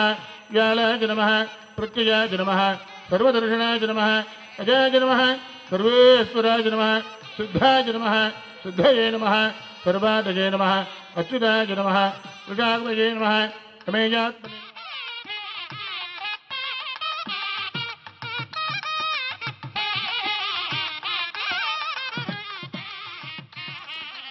அமலன் நாதி பிரான் அடியார்க்கென்னை யாட்படுத்த விமலன் விண்ணவர்கோன் விரையார் பொழில் வேங்கடவன் நிமலன் நின்மலன் நீதி வானவன் நீள் மதிள் அரங்கத்தம்மான் திரு கமல பாதம் வந்து என் கண்ணின் உள்ளன ஒக்கின்றதே. உவந்த உள்ளத்தனையாய் உலகம் அளந்து அண்டமுற நிவந்த நீள் முடியன் அன்று நேர்ந்த நிசாச்சரரை கவர்ந்த வெங்கனை காக்குத்தன் கடியார் பொழில் அரங்கத்தம்மான் அரை சிவந்த ஆடையின் மேல் சென்றதாம் என் சிந்தையே. மந்திப்பாய் வட வேங்கட மாமலை வானவர்கள் சந்தி செய்ய நின்றான் அரங்கத்தர வினையான் அந்திப்போல் நிறத்தாடையும் அதன் மேல் அணைய படைத்தோரெழில் உந்தி மேல் அதன்றோ அடியன் உள்ளே தின்னுயிரே. இது எல்லாம் திருப்பான் ஆழ்வார் என்னும் ஆழ்வார் அருளிய அமலநாதி பிரான் என்னும் பிரபந்த பாசுரத்தின் 3 பாசுரங்களை பக்தர்களே உம்மிடம் அடியேன் பகிர்ந்து கொண்டேன். யார் இந்த திருப்பான் ஆழ்வார்? அவர் எழுதிய அந்த அமலநாதி பிரானிற்கு அப்படி என்ன ஏற்றம் என்று பார்த்தால் ஒரு மிக சுவாரஸ்யமான ஒரு வைபவ நிகழ்வு நமக்கு வரும். இந்த வைகுண்ட ஏகாதசி திருநாளில் இதோ திருவல்லிக்கேணி பெருமாளையும் அந்த திருவரங்க பெருமாளையும் சேவித்து கொண்டே ஆழ்வார்களை பற்றியும் ஆச்சாரியர்களை பற்றியும் இந்த பெருமாள்கள் எப்படியெல்லாம் அடியவர்களுக்கு உதவி செய்திருக்கிறார்கள் என்ற வைபவத்தையும் நாம் கேட்கும் பொழுது நமக்குள் என்ன என்று ஒரு நம்பிக்கை துளிர்க்கும் தெரியுமா? அன்று ஆழ்வார்களையெல்லாம் காப்பாற்றிய பெருமாள், ஆழ்வார்களுக்கெல்லாம் திருவாய் மலர்ந்து பேசிய பெருமாள் நம்மிடமும் நிச்சயம் பேசுவார், நம்மையும் நிச்சயம் அருள்வார் என்ற நம்பிக்கைதான் நமக்குள் பிறக்கும். அப்படி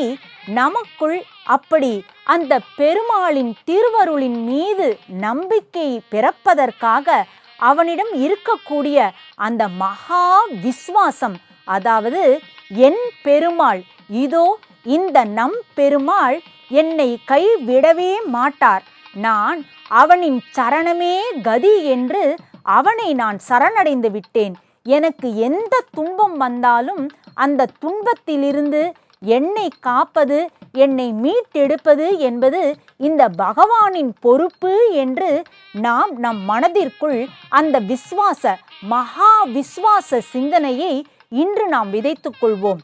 இந்த திருப்பான் ஆழ்வாரின் அந்த சரிதத்தை நாம் கேட்கும் பொழுது இந்த திருவரங்க பெருமாள் எப்படி அடியவர்களுக்காக ஓடோடி வந்திருக்கிறான், அந்த அடியவர்களின் மீது எப்படி அன்பை பொழிந்திருக்கிறான் என்ற மெய் சிலிர்க்க வைக்கும் ஒரு உண்மை நமக்கெல்லாம் புரியும் பக்தர்களே.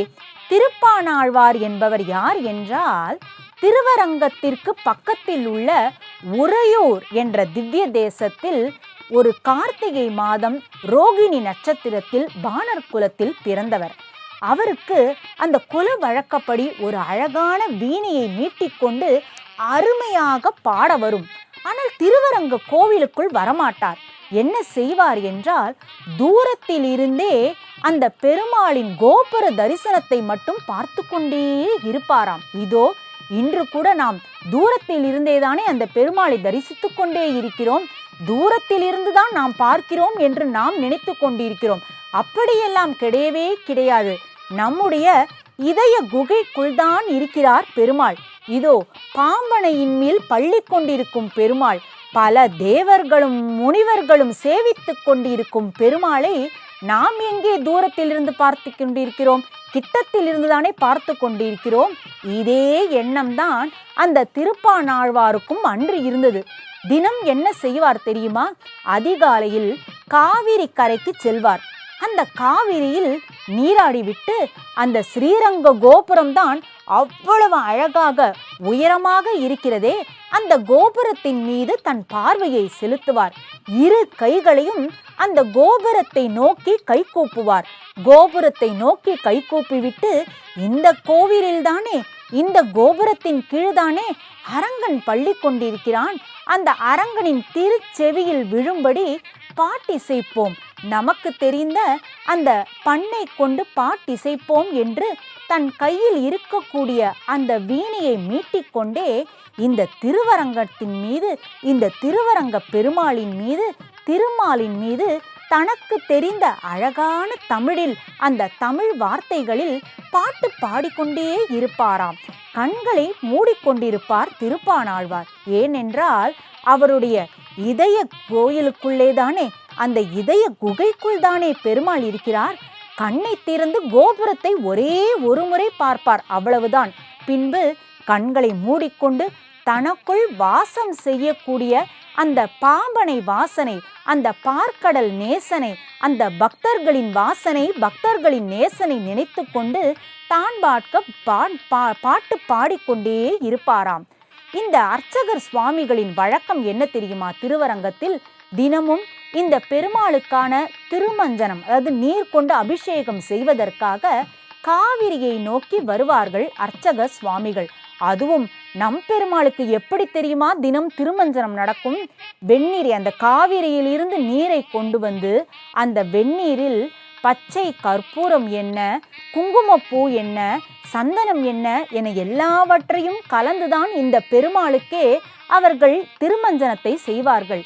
அப்படி ஒரு நாள் இந்த திருவரங்கனுக்கு, இந்த நம்பெருமாளுக்கும் அந்த மூலவருக்கு என்று அவருக்காக கைங்கரியம் செய்யக்கூடிய லோக சாரங்கர் என்கிற அர்ச்சகர் என்ன செய்தார் என்றால், ஒரு குடத்தை எடுத்துக்கொண்டு இந்த திருப்பாணாழ்வார் இருக்கக்கூடிய அந்த காவிரி கரைக்கு வந்தார். வந்தவர் அதிகாலை வேளையில் காவிரியில் இருந்து நீரை எடுத்துக்கொண்டார் பெருமாளின் திருமஞ்சனத்திற்காக. வழியில் திருப்பாணாழ்வாரோ தன் மெய் மறந்து கண்களை மூடிக்கொண்டு பாட்டு பாடுவதை பார்த்து கொண்டே இருந்தார் இந்த அர்ச்சகர். நகரும் சுவாமி, நகரும் நகரும், இதோ பெருமாளுக்காக நீரை கொண்டு போய் கொண்டிருக்கிறேன், என்னுடைய வழியை நீங்கள் இடைமறித்து கொண்டிருக்கிறீர்களே, தயவு செய்து வழிவிடுங்கள், வழிவிடுங்கள் என்று அந்த லோக சாரங்கர் என்கிற அர்ச்சகர் கேட்டுக்கொண்டே இருந்தாலும் திருப்பாணாழ்வாரின் காதுகளிலோ அது எதுவுமே கேட்கவில்லை. அவருடைய கண்களோ மூடிய நிலையில், அவருடைய திரு செவியும் மூடிய நிலையில்தான். ஆம், அத்தனை இயந்திரங்களுமே இந்திரியங்களுமே அந்த திருமாலை நோக்கி கொண்டு பண்ணிசைத்து கொண்டிருக்கும் பொழுது சுற்றி இருக்கக்கூடிய எந்த சப்தமுமே அந்த திருப்பாணாழ்வாரின் காதுகளில் விழவே இல்லை. உடனே இந்த அர்ச்சகர் பார்த்தார், என்ன செய்வது? இந்த திருப்பாணாழ்வாரோ கண்களை திறந்த பாடில்லை. நமக்கோ நேரமாகிக் கொண்டே இருக்கிறது, இதோ காத்து கொண்டிருக்கிறாரே இந்த நம்பெருமாள். அப்படித்தான் அன்றும் அந்த பெருமாள் லோகசாரங்கர் காவிரி நீரை கொண்டு வர வேண்டும் தம் திருமஞ்சனத்திற்காக என்று காத்து கொண்டே இருந்தாராம். என்ன செய்வது? திருப்பாணாழ்வாரோ வழி விடுவதாக இல்லை. இவர் கண் முடித்து பார்க்க வேண்டும், கண் விழித்து பார்க்க வேண்டும், அப்பொழுதுதான் நமக்கு வழி கிடைக்கும். என்ன செய்யலாம்? இவரது கண்ணை திறக்க நாம் என்ன வழி செய்யலாம் என்று யோசித்தார் லோகசாரங்கர். ஒரு கையில் பெருமாளுக்கு எடுத்து செல்வதற்கான அந்த குடத்தில் காவிரி நீரை வைத்திருந்தார். உடனே கீழே குனிந்து பார்த்தார். ஒரு சின்ன கல் இருந்தது. அந்த கல்லை எடுத்து திருப்பாணாழ்வார் கண் விழித்து பார்க்க வேண்டும், வழி விட வேண்டுமே என்பதற்காக அந்த கல்லை, சின்ன கல்லை எடுத்து திருப்பாணாழ்வாரின் நெற்றியில் எறிந்தாராம் லோகசாரங்கர். நெற்றியில் கல் பட்டதுமே சட்டென்று கண் விழித்தார் திருப்பாணாழ்வார். ஷூ, எவ்வளவு பெரிய அபச்சாரத்தை செய்துவிட்டோம்! அரங்கனுக்காக இவர் நீரை கொண்டு சென்று இருக்கிறார், அது தெரியாமல் நாம் வழி மறித்து விட்டோமே என்று நினைத்தார் திருப்பாணாழ்வார். அதற்குள் அவரது நெற்றியிலிருந்து குபு குபு என்று ரத்தம் கொட்ட ஆரம்பித்து விட்டது. ஆனால் அந்த இரத்தத்தை துளியும் பொருட்படுத்தாமல் அபச்சாரப்பட்டு விட்டோமே என்று மட்டுமே எண்ணிக்கொண்டிருந்தார் திருப்பாணாழ்வார். அந்த லோக சாரங்கர் என்கிற அர்ச்சகர் என்ன செய்தார் தெரியுமா? ஆஹா, அரங்கனுக்கு நாழியாகிவிட்டதே, அச்சச்சோ, அந்த பெருமாளின் திருமேனிக்கு சிறிது கால நேரமானாலும் பொறுத்து கொள்ள மாட்டாரே பெருமாள் என்று நினைத்து கொண்டு அவசரமாக அந்த காவிரி நீரை, அந்த குடத்தில் கொண்டிருந்த அந்த காவிரி நீரை எடுத்துக்கொண்டு அந்த காவிரி நாயகனை நோக்கி போய்கொண்டே இருந்தாராம் அந்த லோக சாரங்கர். பெருமாளின் திருமுன்பே அந்த லோக சாரங்கர் வந்து பார்த்தபொழுது அவருக்கு அங்க ஒரு அதிர்ச்சி காத்திருந்தது. என்னவென்றால், பெருமாளின் நெற்றியில் இருந்து குடம் குடமாக ரத்தம் உதிர்ந்து வருவதை அவர் பார்த்தார். என்ன இது? உதிரத்தை சிந்திக் கொண்டிருக்கிறார் பெருமாள். என்ன தவறு செய்து விட்டோம்? யார் என்ன தவறு செய்தார்கள்? பெருமாள் இப்படியெல்லாம் இரத்தத்தை சிந்தவே மாட்டாரே. ஏதோ தவறு நிகழ்ந்திருந்தால் மட்டுமே தானே பெருமாள் இப்படி இரத்தத்தை கொட்டுவார் என்று அவர் நினைத்து கொண்டே இருந்து மூர்ச்சையாகிவிட்டார். அப்பொழுது பெருமாள் அவரது கனவில் தோன்றி, லோக சாரங்கரே, நீர் ஒரு பெரிய அபச்சாரம் செய்துவிட்டீர். என்ன தெரியுமா? என்னுடைய அடியவனான, என்னுடைய பரம பக்தனான அந்த திருப்பாணாழ்வாரின் நெற்றியின் மீது நீர் கல்லை எறிந்து விட்டீர். அதனால் அந்த திருப்பாணாழ்வாருக்கு காயம் ஏற்பட்டதோ இல்லையோ, ஆனால் எனக்கு பெரும் காயம் ஏற்பட்டு விட்டது என்று அந்த பெரிய பெருமாள் திருவாய் மலர்ந்தருளினார். நீ என்ன செய்ய வேண்டும் தெரியுமா? என்னுடைய காயத்திற்கு மருந்து போட வேண்டும் என்று நீ நினைத்தாயானால் லோகசாரங்கரே, நீர் உடனடியாக செய்ய வேண்டியது ஒரே ஒரு விஷயம்தான். நேராக காவிரி கரைக்கு செல்லும். அங்கே திருப்பாணாழ்வார் இன்றும் இப்பொழுதும் இந்த நொடியிலும் என்னை நோக்கித்தான் தியானம் செய்து கொண்டிருப்பார். அவரை நான் சொன்னேன் என்று சொல்லி உம்முடைய தோளில் அவரை ஏற்றிக்கொண்டு எம்முடைய சன்னதிக்கு வாரும் என்று இதோ இந்த திருவரங்க பெருமாள் திருவாய் மலர்ந்தருளினார். லோக சாரங்கருக்கோ ஒரே தயக்கம். நாம் சென்று வாரும், என் தோளில் ஏறிக்கொள்ளும், அரங்கனை போய் சேவிப்போம், அவனுடைய சன்னதிக்கு செல்வோம் என்று சொன்னால் அவர் வருவாரா என்று கேட்டார் லோகசாரங்கர். உடனே பெருமாள் சொன்னார், இது என் கட்டளை, பெருமாளின் கட்டளை. பெருமாள் உன்னை காண வேண்டும் என்று விரும்புகிறார். அதுவும் எப்படி? என் தோளில் ஏறி நீர் வர வேண்டும் என்று பெருமாள் விரும்புகிறார் என்று சொல்லும். உடனடியாக அந்த பக்தன் வருவார் என்று பெருமாள் திருவாய் மலர்ந்து அருள வேகமாக ஓடினார் லோகசாரங்கர். அங்கே பெருமாள் சொன்னபடியே கண்களை மூடிக்கொண்டு, பெருமாளே, மிகப்பெரிய அபச்சாரத்தை இன்று நான் செய்துவிட்டேனே, உனக்கு திருமஞ்சனம் செய்ய வேண்டும் என்று உம்முடைய அர்ச்சகர் சுவாமி அழகாக அந்த காவிரி நீரை அந்த குடத்தில் எடுத்துக்கொண்டு செல்லும் பொழுது அவருக்கு வழிவிடாமல் நான் வழிமறித்து நின்று விட்டேனே என்று கண்களை மூடியபடி பெருமாளே மன்னித்து விடு, மன்னித்து விடு என்று மன்றாடி நின்று கொண்டிருந்த அந்த திருப்பாணாழ்வாரை பார்த்தார் லோகசாரங்கர். பெருமாள் சொன்னபடியே அந்த ஆழ்வாரிடம் சென்று உடனே பெருமாள் என்ன சொன்னார் தெரியுமா? உங்களை தோளில் அமர்த்தி கொண்டு தம் சன்னதி நோக்கி வரவேண்டும் என்று பெருமாள் கட்டளை இட்டிருக்கிறார், அதனால் வாரும் என்று அழைக்க உடனே அவரும் பெருமாள் கூப்பிட்டாரா? என்னை பெருமாள் தன் சன்னதிக்குள் கூப்பிட்டாரா? என்னே ஒரு பாக்கியம்! எப்படிப்பட்ட ஒரு பாவத்தை நான் செய்துவிட்டேன் என்றாலும் அந்த கருணாகரன் என்னை உள்ளே அழைத்திருக்கிறானா என்று சந்தோஷம் பொங்க அந்த லோக சாரங்கரின் தோளின் மேல் ஏறி கொண்டு வந்தார் திருப்பாணாழ்வார். அதனால்தான் திருப்பாணாழ்வாரின் இன்னொரு பெயர் என்ன தெரியுமா? முனி வாகனன் என்பது. அப்படி அந்த லோகசாரங்கரான அந்த அர்ச்சகரின் மீது ஏறிக்கொண்டு அந்த திருப்பாணாழ்வார் பெருமாளின் திருமுன்பே வந்து நின்றார். பெருமாளின் திருவை, அந்த திரு உருவச் சிலையை முதல் முறையாக அப்பொழுதுதான் திருப்பாணாழ்வார் பார்த்தார்.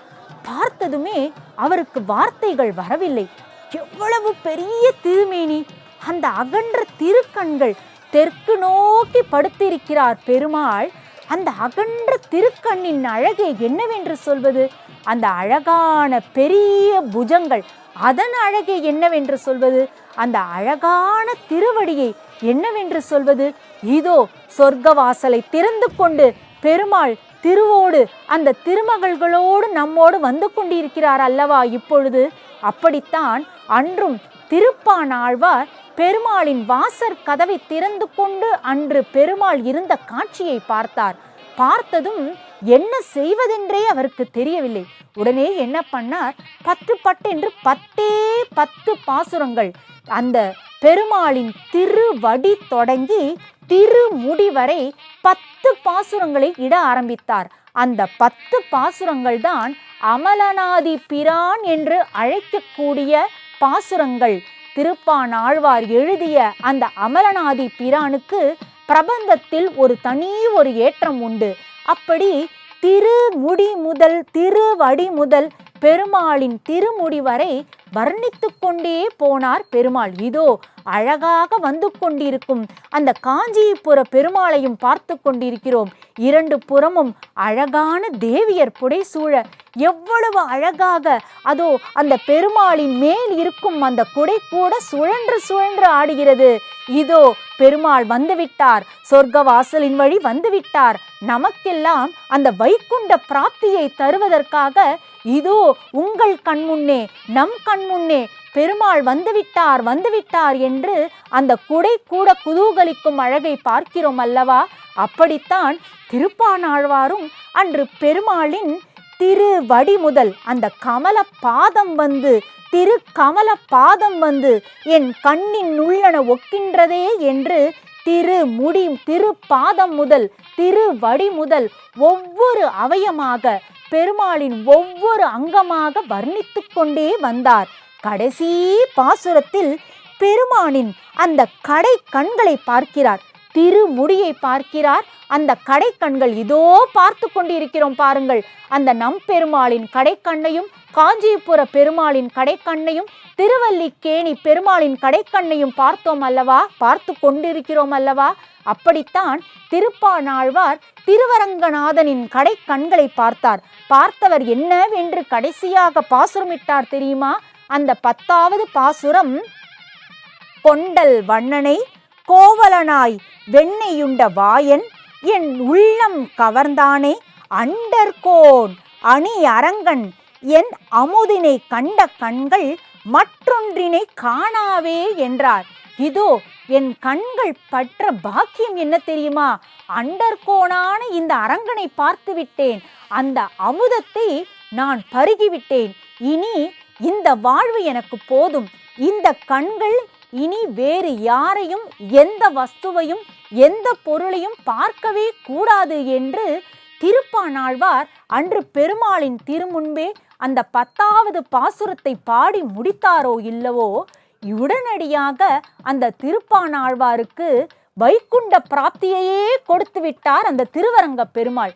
எப்படி பாருங்கள், எங்கோ காவிரி கரையில் உட்கார்ந்து கொண்டு தன்னுடைய கோபுரத்தை பார்த்து கொண்டு பாட்டு பாடிக்கொண்டிருந்தார் திருப்பானாழ்வார். அந்த பாட்டில் இருந்த பக்தியை மட்டுமே பார்த்து கொண்டிருந்தார். உள்ளே பாம்பனையில் மேல் படுத்து உறங்குவது போல் அந்த விசாலமான கண்களை திறந்து கொண்டே தென் திசையை நோக்கி பார்த்து கொண்டிருந்த பெருமாள். அப்படிப்பட்ட அந்த பாணரை, அந்த திருப்பானாழ்வாருக்கு நாம் ஒரு உயர்வான கதியை அளிக்க வேண்டும்.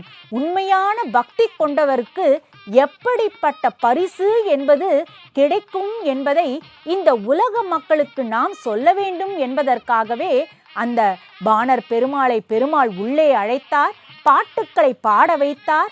அதுவும் எப்படி அழகாக திரு கண்கள் முதல் திருப்பாதம் முதல் என்று திருவடி வரை திரு உந்தி வரை அந்த உடுத்தி கொண்டிருக்கும் ஆடையை கூட என்று ஒவ்வொன்றாக அழகாக அனுபவிக்கும்படி அழகான பாசுரங்களை பாட வைத்தார். அந்த அமலனாதி பிரானை அவர் பாடி முடித்தாரோ இல்லையோ, உடனடியாக வைகுண்ட பிராப்தியையும் அவருக்கு கொடுத்தார் பெருமாள். இதுவல்லவோ இந்த பெருமாளின் ஏற்றம்.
இடதிசை முடியை வைத்து குணதிசை பாதம் நீட்டி வடதிசை பின்பு காட்டி தென்திசை இலங்கை நோக்கி கடல் நிற கடவுள் எந்தை அரவணை துயிலுமா கண்டு உடல் எனக்கு உருகுமாலோ என் செய்கேன் உலகத்தீரே என்று தொண்டரடி பொடியாழ்வார் சொன்னார் அல்லவா?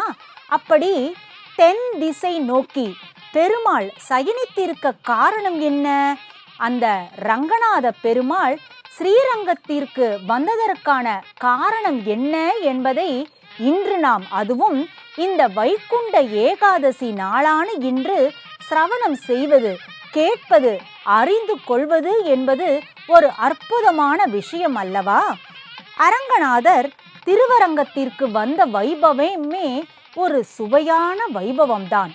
இது ராமாயண காலத்தோடு, அந்த ராமபிரானோடு தொடர்பு கொண்ட ஒரு வைபவம் என்றும் நாம் சொல்ல முடியும். 108 திவ்ய தேசங்களில் முதன்மையானது, தலைமையானது என்று போற்றப்படக்கூடியது இந்த திருவரங்கமே. முன்பெல்லாம் பார்க்கடலில்தான் சயனித்து கொண்டிருப்பார் பெருமாள். இன்றளவும் அப்படித்தான். பார்க்கடலில் சயனித்து கொண்டிருக்கும் பெருமாள் பார்க்கடலில் இருந்து பிரம்மன் வசித்து கொண்டிருக்கும் சத்தியலோகத்திற்கு சென்றாராம். ஆம், இதோ இந்த பாம்பனை மேல் திருவரங்கத்தில் பள்ளி கொண்டிருக்கும் இந்த பெருமாள் தான் பார்க்கடலில் இருந்து பிரம்மனின் சத்தியலோகத்திற்கு சென்றாராம். பிரம்மதேவன் அந்த பெருமாளை அவ்வளவு அழகாக அருமையாக ஆராதனை செய்து கொண்டே இருந்தாராம். சகலவிதமான பூஜைகளையும் புனஸ்காரங்களையும் செய்து அந்த பெரிய பெருமாளின் திருமேனியின் அழகில் அப்படியே லயித்து போய் தன்னுடைய மனம் லயிக்க, மனம் ஒன்றிக்க, இதோ மீண்டும் அந்த பரமபத வாசலை திறந்து கொண்டு பெருமாள் வரும் காட்சியை எவ்வளவு பரமபத வாசலை பார்க்கும் பொழுதே சிலிர்க்கிறது. அந்த பரமபத வாசலில் இருந்து பெருமாள் வரக்கூடிய அந்த காட்சியை பார்க்கும் பொழுது அன்பர்களே, நிஜமாகவே மெய் சிலிர்த்துதான் போகிறது. மெய் அன்பன் அல்லவா அவன்? அப்படி மெய் அடியார்களுக்கெல்லாம் அடியானாக இருக்கக்கூடிய பெருமாள் அல்லவா அவன்? எத்தனை அடியார்கள், எத்தனை அடியார்கள்! அரங்கா ரங்கா ரங்கா ரங்கா என்ற அந்த ஒரே நாம வெள்ளத்தில், அந்த நாம ஒளியில், நாம ஒலி ஒலிக்க ஒலிக்க அந்த பக்தர்களின் அந்த நாம ஒளியிலும் நாம ஒலியிலும் பக்தர்களின் கூட்டத்திலும் வந்து கொண்டிருக்கும் இந்த பெருமாளை என்னவென்று சொல்வது? அவனின் கருணையை என்னவென்று சொல்வது? பெருமாளே, உன்னுடைய கருணையால், உன்னுடைய கிருபா கடாட்சத்தால் இப்படிப்பட்ட ஒரு அருமையான வைகுண்ட ஏகாதசி திருநாளில் உன்னை பார்க்கும் பாக்கியத்தை, உன்னை சேவிக்கும் பாக்கியத்தை எங்கள் அனைவருக்குமே இதோ இந்த மாலை முரசு தொலைக்காட்சியின் வழி எங்களுக்கு நீர் அருளியுள்ளீர்களே, உமக்கு நன்றி அப்பா, நன்றி. இப்படிப்பட்ட காட்சியை நாங்கள் பார்த்து விட்டோம் என்னும் பொழுது என்ன ஒரு விஷயம் எங்களுக்கு தெரிகிறது தெரியுமா? நிச்சயம் அந்த மோட்ச பிராப்தி என்பது எங்களுக்கு கிடைத்தே தீரும் என்பது எங்களுக்கு தெரிகிறது. இன்மையில் எங்களுக்கு என்னென்ன வேண்டுமோ அதையெல்லாமும் நீர்தான் தரப்போகிறீர். ஆம், முன்னே அழகாய் எரியக்கூடிய அந்த தீ பந்தங்களை பார்க்கும் பொழுது என்ன புரிகிறது தெரியுமா பெருமாளே? எங்களுக்குள் இருக்கக்கூடிய அந்த தீய எண்ணங்களை அந்த தீ பந்தத்தில் இருந்து வரக்கூடிய அந்த ஜுவாலையின் வழியே எங்களின் உள்ளுக்குள் புகுந்து அந்த எங்களின் உள்ளுக்குள் உறைந்து இருக்கும் அந்த தீய எண்ணங்களை நீர் விலக்கிவிடப் போகிறீர். ஆம், எங்களுக்குள் இருக்கக்கூடிய அந்த இருளாக இருக்கக்கூடிய தீய எண்ணங்கள் இன்றோடு இந்த வைகுண்ட ஏகாதசி திருநாளோடு விலகிவிடப் போகிறது. பின்பு வாழ்க்கையில் வெளிச்சம்தான் எங்களின் துணையாக இருக்க போகிறது. காரணம் என்ன தெரியுமா? உன்னுடைய கிருபா கடாட்சம் என்கிற அந்த ஒளி எங்கள் மீது பட்டதால் எங்களுடைய வாழ்வு என்பது இன்றிலிருந்து ஒரு ஒளிமயமான வாழ்வாக தான் இருக்க போகிறது என்பதில் சந்தேகமே இல்லை. அதற்கு என்ன காரணம் தெரியுமா?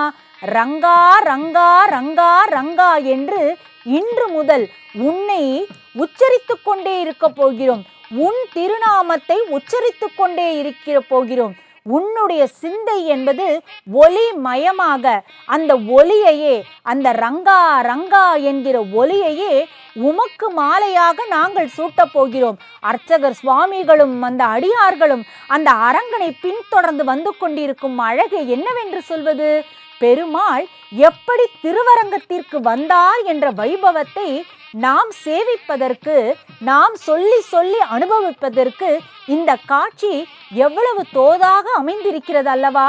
இந்த காட்சியையும் அதோ அங்கே தெரியக்கூடிய அந்த கற்பூர ஆரத்தி, அந்த அனந்த பத்மநாபனுக்கு காட்டக்கூடிய அந்த கற்பூர ஆரத்தி தரிசனத்தையும் அங்கே பார்த்து கொண்டிருக்கும், அங்கே சேவித்து கொண்டிருக்கும் அடியவர்களோடு நாமும் சேவித்து கொண்டே இருக்கிறோம்.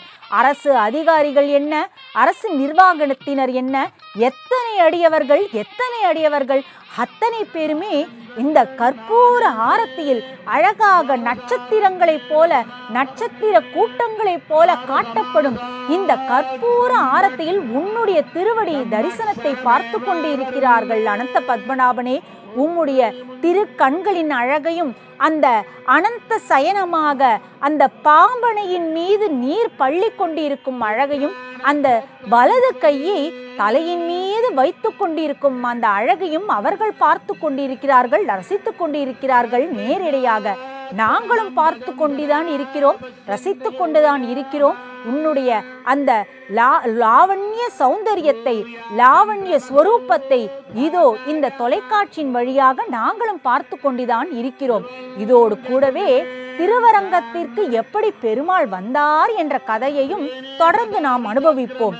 சத்தியலோகத்தில் பிரம்மா இப்படித்தான் பெருமாளுக்கு மிக அழகாக பூஜைகளை எல்லாம் செய்து கொண்டே இருந்தாராம். அப்பொழுது என்ன ஆனது என்றால், ஒரு முறை இக்ஷ்வாகு குலத்தில் வந்த இக்ஷ்வாகு மன்னன் அயோத்தியை ஆண்டு வந்தான். அந்த அரசனுக்கு இருக்கக்கூடிய ஒரு மிக பெரிய சக்தி என்னவென்றால், அந்த மன்னன் அயோத்தியில் இருந்து எப்பொழுதுமே சத்தியலோகத்திற்கு செல்லக்கூடிய சக்தி இருந்ததாம்.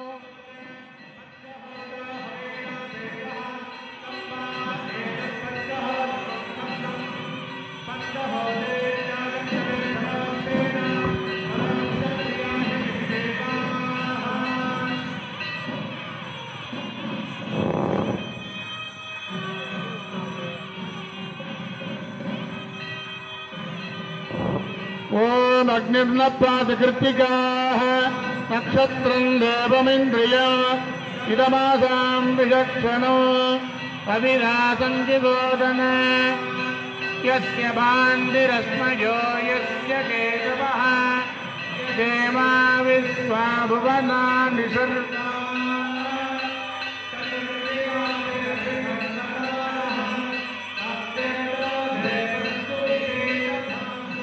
अपपात्मानं भरनेत् भरन्दो तद्यमो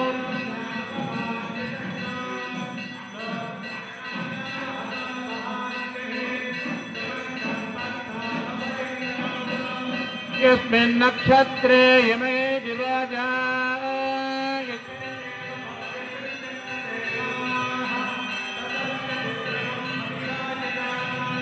अपपात्मानं नमो अस्तु सर्पेभ्यो ये केच प्रति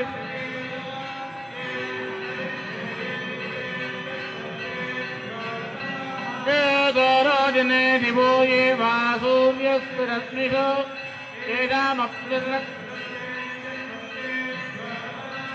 या ईशवो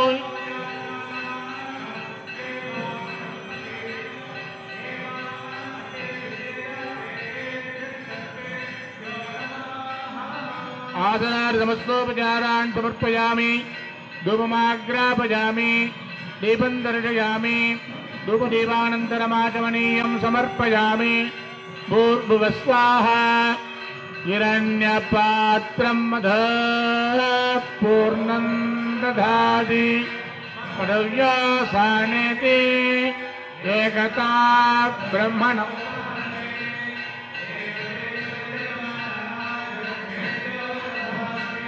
सर्वस्याप्यै सर्वसृजत्यै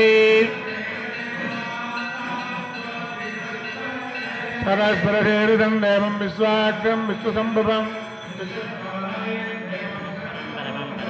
विश्वतः परमान् नित्यं विश्वनारायणकं हरिं विश्वमेवेदं पुरुषस्तद्विश्वपदेवते पतिं विश्वस्यात्मेश्वरकं शाश्वतकं शिवमच्युतं नारायणं महाज्ञेयं विश्वात्मानं परायणं नारायणपरो ज्योतिरात्मा नारायणः परः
சர்வ வல்லமை படைத்தவனாக இருந்தான் அயோத்தியை ஆண்டு வந்த இக்ஷ்வாகு மன்னன்.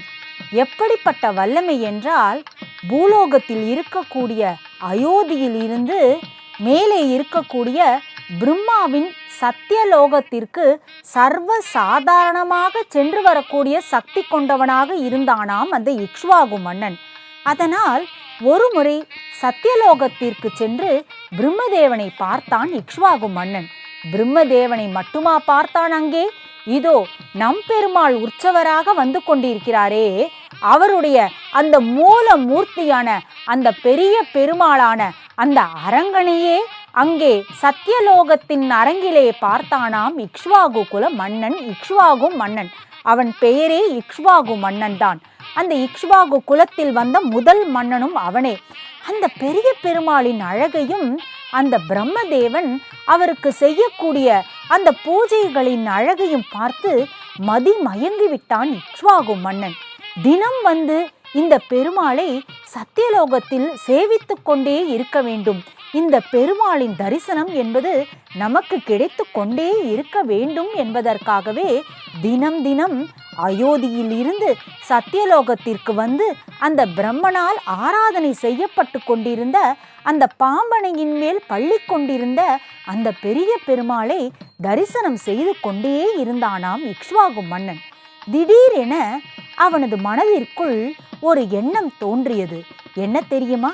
நான் மட்டுமே இந்த பெருமாளை சேவித்து கொண்டிருக்கிறேனே, நம்முடைய அயோத்தி வாசிகளும் இந்த பெருமாளை சேவிக்க வேண்டுமே. நாம் தானே இந்த அயோத்திக்கே மன்னன். நம்மால் ஆன நல்ல விஷயங்களை அல்லவா நம் மக்களுக்கு நாம் செய்ய வேண்டும். நாம் பிரம்மதேவரிடம் கேட்போம், இந்த பெரிய பெருமாளை என்னிடம் தந்துவிட முடியுமா? அயோத்திக்கு இந்த பெருமாளை நான் ஏழை பண்ணி கொண்டு சென்றுவிட முடியுமா என பிரம்மதேவனிடம் கேட்போம். பிரம்மாவும் சரி என்று சொல்லிவிட்டால் இந்த பெருமாளை உடனடியாக அயோத்திக்கு எடுத்து சென்று விடலாம் என தயங்கியபடியே இக்ஷ்வாகு மன்னன் பிரம்மதேவனிடம் மெதுவாக கேட்டாராம். பிரம்மதேவரே, ஒரு சின்ன விண்ணப்பம். அடியேனுக்காக எத்தனையோ உதவிகளை நீங்கள் செய்திருக்கிறீர்கள். இன்னொரு உதவியையும் நீங்கள் எனக்கு செய்ய வேண்டும். என்ன தெரியுமா? இந்த பெருமாளை, இந்த பெரிய பெருமாளை பாம்பனை மேல் இங்கே சத்தியலோகத்தில் பள்ளி கொண்டிருக்கும் இந்த பெருமாளை என்னுடன் அயோத்திக்கு எடுத்து செல்ல நீங்கள் எனக்கு உத்தரவு தர வேண்டும் என்று பணிவன்புடன் பணிந்து நின்றானாம் இக்ஷ்வாகு குல மன்னன். பிரம்மதேவனுக்கு இந்த இக்ஷ்வாகு பெருமாளின் மீது காட்டிய அந்த பரிவையும் பக்தியையும் பார்த்தபொழுது இவன் சரியான நபர்தான், நம் பெருமாளை, இந்த பெரிய பெருமாளை ஆராதிக்கக்கூடிய சகல விதமான தகுதியும் இந்த மன்னனிடம் இருக்கிறது, அதனால் தைரியமாக இந்த பெருமாளை இவனோடு அனுப்பி வைப்போம் என்று பிரம்மதேவனும் என்ன செய்தார் தெரியுமா? இக்ஷ்வாகு மன்னனை கூப்பிட்டு, சரி இக்ஷ்வாகு, இந்த பெரிய பெருமாளை நீ அயோத்திக்கு அழகாக ஏல பண்ணி கொண்டு செல். அங்கே அயோத்தியில் சரையூ நதிக்கரையில் இந்த பெருமாளை வைத்து கொண்டு நீ ஆராதனை புரி. ஆனால் பெருமாள் உற்சவ பிரியர், அலங்கார பிரியர், அழகு பிரியர். இந்த அழகான பெருமாள் அழகான அரங்கநாதர். அதனால் இந்த பெருமாளுக்கு நீ செய்யக்கூடிய உற்சவத்திலோ அல்லது பூஜை புனஸ்காரங்களிலோ அல்லது காட்டக்கூடிய நைவேத்தியங்களிலோ எந்த ஒரு குறையும் இல்லாமல் நீ பார்த்துக்கொள். நீ அப்படி பார்த்து கொண்டால் இந்த குறையொன்றும் இல்லாத கோவிந்தா உனக்கு எந்த குறையும் வராமல் பார்த்து கொள்வான் என்று சொல்லியபடியே பிரம்மதேவன் சகல ஆசையுடன் ஆசையாக அந்த பெரிய பெருமாளை கொடுத்தனுப்ப இக்ஷ்வாகு மன்னனும் அதை ஆசையாக அயோத்திக்கு எடுத்து வந்தானாம். எடுத்து வந்தவர் பிரம்மதேவன் சொன்னபடியே சரையூ நதிக்கரையில் அழகாக அந்த பெருமாளை அமர்த்திவிட்டு தினம் பூஜைகளை அவ்வளவு சிரத்தையாக செய்து கொண்டே இருந்தானாம். அயோத்தி மக்களும் இந்த பெருமாளின் திருவடிவ அழகையும் அந்த திருமுக மண்டல அழகையும் பார்த்து பார்த்து பூரித்து போனார்களாம். எவ்வளவு விசாலமான கண்கள், எவ்வளவு பெரிய திருபுஜங்கள், எவ்வளவு பெரிய திருவடி என்று நாம் இன்று கூட இந்த பெருமாளை பார்க்கும் பொழுதெல்லாம், இந்த மூலவ மூர்த்தியை பார்க்கும் பொழுதெல்லாம் புலங்காகிதம் அடைகிறோம் அல்லவா? அப்படித்தான் அன்று அயோத்தி வாசிகளும் இந்த அரங்கநாதனை பார்த்து பிரமித்து போய் அவருக்கு பூஜை செய்தார்கள். இக்ஷ்வாகு குல மன்னன் தாண்டி அவனுடைய வம்சத்தில் வந்த அனைத்து மன்னர்களும் அனைத்து அரசர்களும் அவருடைய வழி வழியாக வரக்கூடிய அந்த குடும்பத்தினர்கள் அனைவருமே தங்களுடைய குல தெய்வமாகவே இந்த அரங்கநாதனை, அந்த திருவரங்கத்தானை, அந்த பாம்பனை மேல் பள்ளி கொண்ட அந்த பரம்பெருளை அவ்வளவு பக்தி சிரத்தையுடன் பூஜை செய்து கொண்டே வந்தார்கள். அதே இக்ஷ்வாகு குலத்தில் வந்தவர்தான் தசரத சக்கரவர்த்தி. அவரும் என்ன செய்தார்?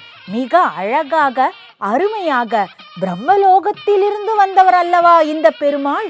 இக்ஷ்வாகு மன்னன் கொண்டு வந்தவர் அல்லவா இந்த பெருமாள்? அயோத்தி வாசிகளின் நன்மைக்காகவும் இந்த இக்ஷ்வாகு குலத்தை சேர்ந்தவர்கள் நன்றாக இருக்க வேண்டும் என்பதற்காகவும் சத்தியலோகத்திலிருந்து புறப்பட்டு வந்தவன் அல்லவா இந்த பெருமாள் என்று பயபக்தியுடன் மிக அழகாக பூஜைகளை எல்லாம் நடத்தி கொண்டே வந்தாராம். அவருடைய புத்திரன் அல்லவா ஸ்ரீ ராமச்சந்திரமூர்த்தி. ராமனுக்கு மிக பிரியமானவனாக, ஸ்ரீ ராமப்பிரியனாக இருந்தவரும் அந்த அரங்கநாதனே. ராமனுக்கும் அந்த ரங்கநாதரின் மீது கொள்ளை பிரியமாம். தன்னுடைய குலதெய்வ பெருமாள் அல்லவா, என்றுமே குடும்பத்தில் ஒரு குறை இருந்தால் என்ன செய்வது என்று நாம் குழம்பி தவிக்கவே வேண்டாம். நம்முடைய குலதெய்வ பெருமாளை நாம் ஒரு நிமிடம் வழிபட்டு விட்டால் போதும், அந்த குறைகள் குழப்பங்கள் எல்லாம் தீர்ந்து நமக்கு சரியான வழியை காட்டி விடுவார் நம்முடைய குலதெய்வ பெருமாள். அப்படித்தான் ராமச்சந்திர மூர்த்திக்கும் எத்தனையோ குழப்பங்கள் வந்தது, எத்தனையோ கஷ்டங்கள் வந்தது. அப்பொழுதெல்லாம் கூட அவருடைய மனதில், அவர் வனவாசத்திற்கு சென்றபொழுது கூட அங்கே மனதில் நின்றவர் இந்த ரங்கநாதனே. ராவண வதம் முடிந்தது. ராமனுக்கு இந்த ரங்கநாதரின் திருவருளால் ஜெயமும் கிட்டியது. பட்டாபிஷேகத்திற்காக அயோத்தி திரும்பினான் அந்த அயோத்தி மன்னனான ராமச்சந்திர மூர்த்தி. ரங்கராஜனாக இதோ இந்த திருவரங்கத்தில் இன்று சயனித்திருக்கும் பெருமாள் அன்று அயோத்தி ராஜனுக்காக அயோத்தியில் படுத்துக்கொண்டு உறங்கிக் கொண்டு பாம்பனை மேல் இருந்து கொண்டு அருளாசியை வழங்கி கொண்டிருந்தார் அல்லவா. முதல் வந்தனத்தை ராமச்சந்திர மூர்த்தி தெரிவித்தது, அந்த ஸ்ரீ ராமபிரான் தெரிவித்தது அந்த திருவரங்கத்து பெருமாளை நோக்கித்தான். பட்டாபிஷேகம் வெகு விமர்சையாக நடந்தது. பட்டாபிஷேகத்திற்கு அனைவருமே வந்தனர். வந்த அனைவருக்குமே ஒரு ரிட்டர்ன் கிஃப்ட் போல ஒரு பரிசை உடனடியாக வழங்கி கொண்டே மகிழ்ந்து போனானாம் ராமச்சந்திர மூர்த்தி. திடீரென்று அவனுடைய திருவுள்ளத்தில் ஒரு எண்ணம் உதித்தது. நாமே சரணம், நம்முடைய சரணமே கதி என்று நம்முடைய சரணத்தில் சரணாகதி செய்தவன் அல்லவா அந்த விபீஷணன். அவன் நம்முடன் வந்து சேர்ந்ததாலன்றோ நமக்கு ஜெயம் கிட்டியது. இந்த போரில் நாம் ஜெயிப்பதற்கு காரணமாக இருந்தவர் ஆஞ்சநேய மூர்த்தியும் இந்த விபீஷணனும் தானே.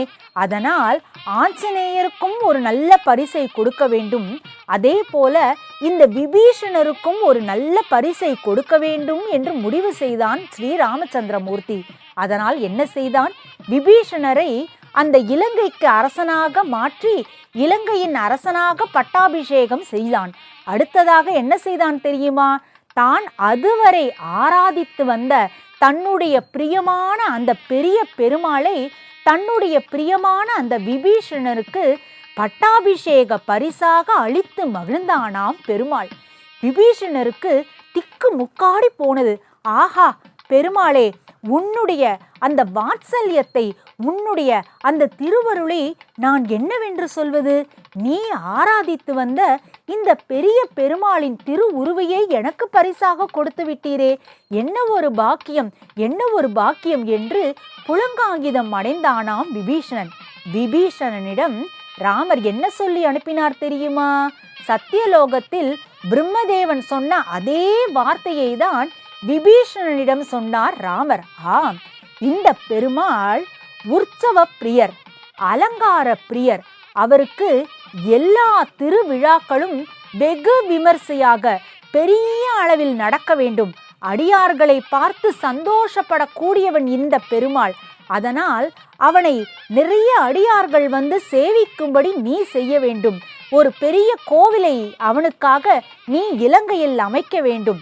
அது மட்டும் இல்லாது குறிப்பாக பங்குனி மாதத்தில் இந்த பெருமாளுக்கு வெகு சிறப்பான உற்சவத்தை விபீஷணா நீ நடத்த வேண்டும் என்று சொல்லியபடியே ராமச்சந்திரமூர்த்தி அந்த பெரிய பெருமாளை விபீஷணரிடம் கொடுத்து அனுப்பினாராம்.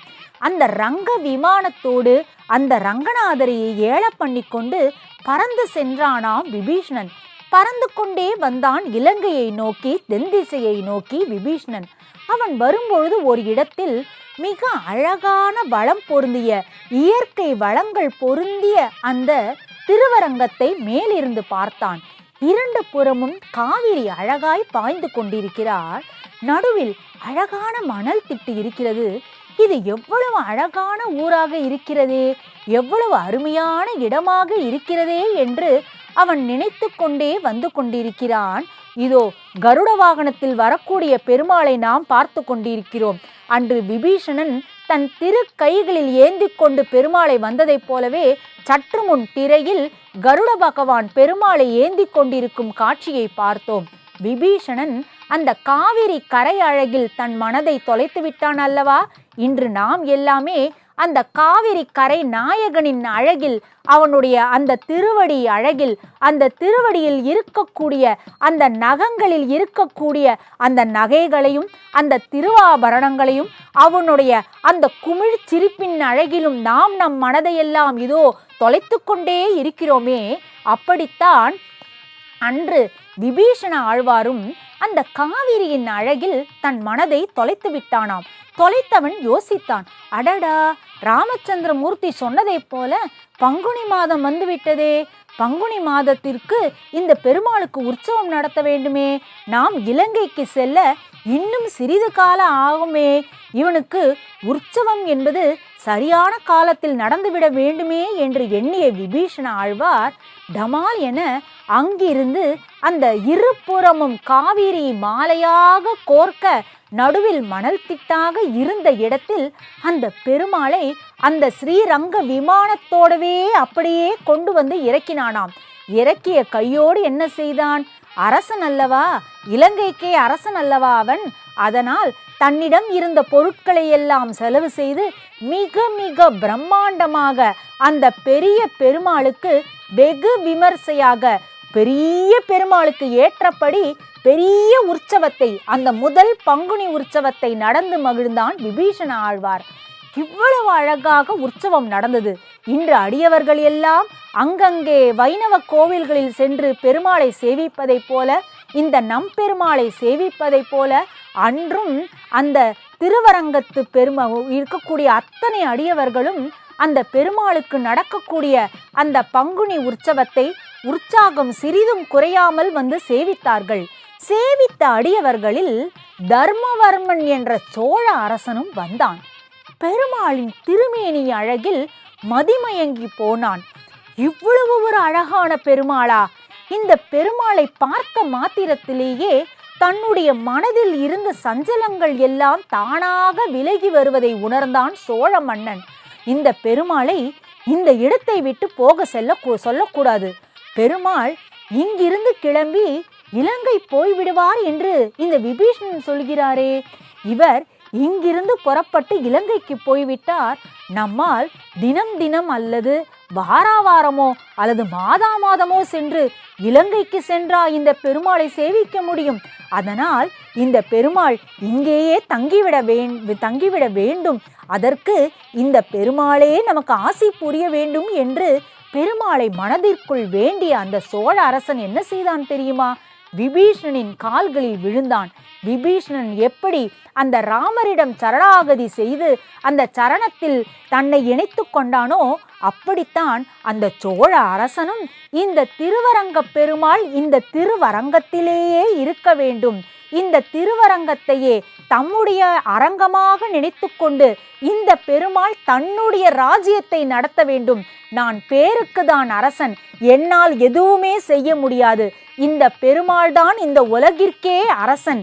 இந்த பெருமாள் அரசன், இந்த ரங்கராஜன், இவ்வளவு அழகான அரசன் இந்த இடத்தில் இருந்து கொண்டு அவன்தான் இனி அரசாட்சி செய்ய வேண்டும் என்று நினைத்து கொண்ட அந்த சோழ மன்னன் விபீஷணனின் காலை பிடித்து கெஞ்சினானாம். விபீஷணா, தயவு செய்து எனக்கு ஒரே ஒரு உதவியை செய்யுங்கள். இந்த பெருமாளின் அழகில் நான் மதிமயங்கி விட்டேன். எனக்கு எதுவுமே வேண்டாம். ஒன்றுதான் நீங்கள் செய்ய வேண்டும். இந்த பெருமாள் இந்த திருவரங்கத்திலேயே இருக்கும்படி நீங்கள் செய்ய வேண்டும். நீங்கள் மனது வைத்தால் அது நடக்கும் என்று அந்த சோழ மன்னன் விபீஷணரை பார்த்து கேட்டாராம்.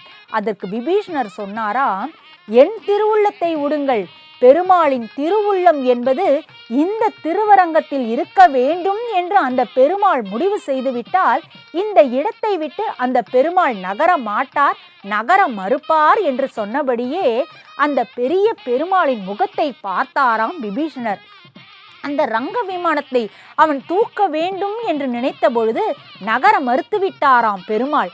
பெருமாளின் திருவுள்ளம் என்பது காவிரி மாலையாய் சூழ்ந்து கொண்டிருக்கும், தானே இந்த காவிரியை மாலையாய் சூடிக்கொண்டிருக்கும் இந்த இடத்திலேயே நாம் இருக்க வேண்டும், தங்க வேண்டும் என்று அந்த திருவரங்க பெருமாள் திருவுள்ளம் கொள்ளவே அன்று முதல் இந்த திருவரங்க பெருமாள் இந்த திருவரங்கத்திலேயே பள்ளி கொண்டிருக்கிறார்.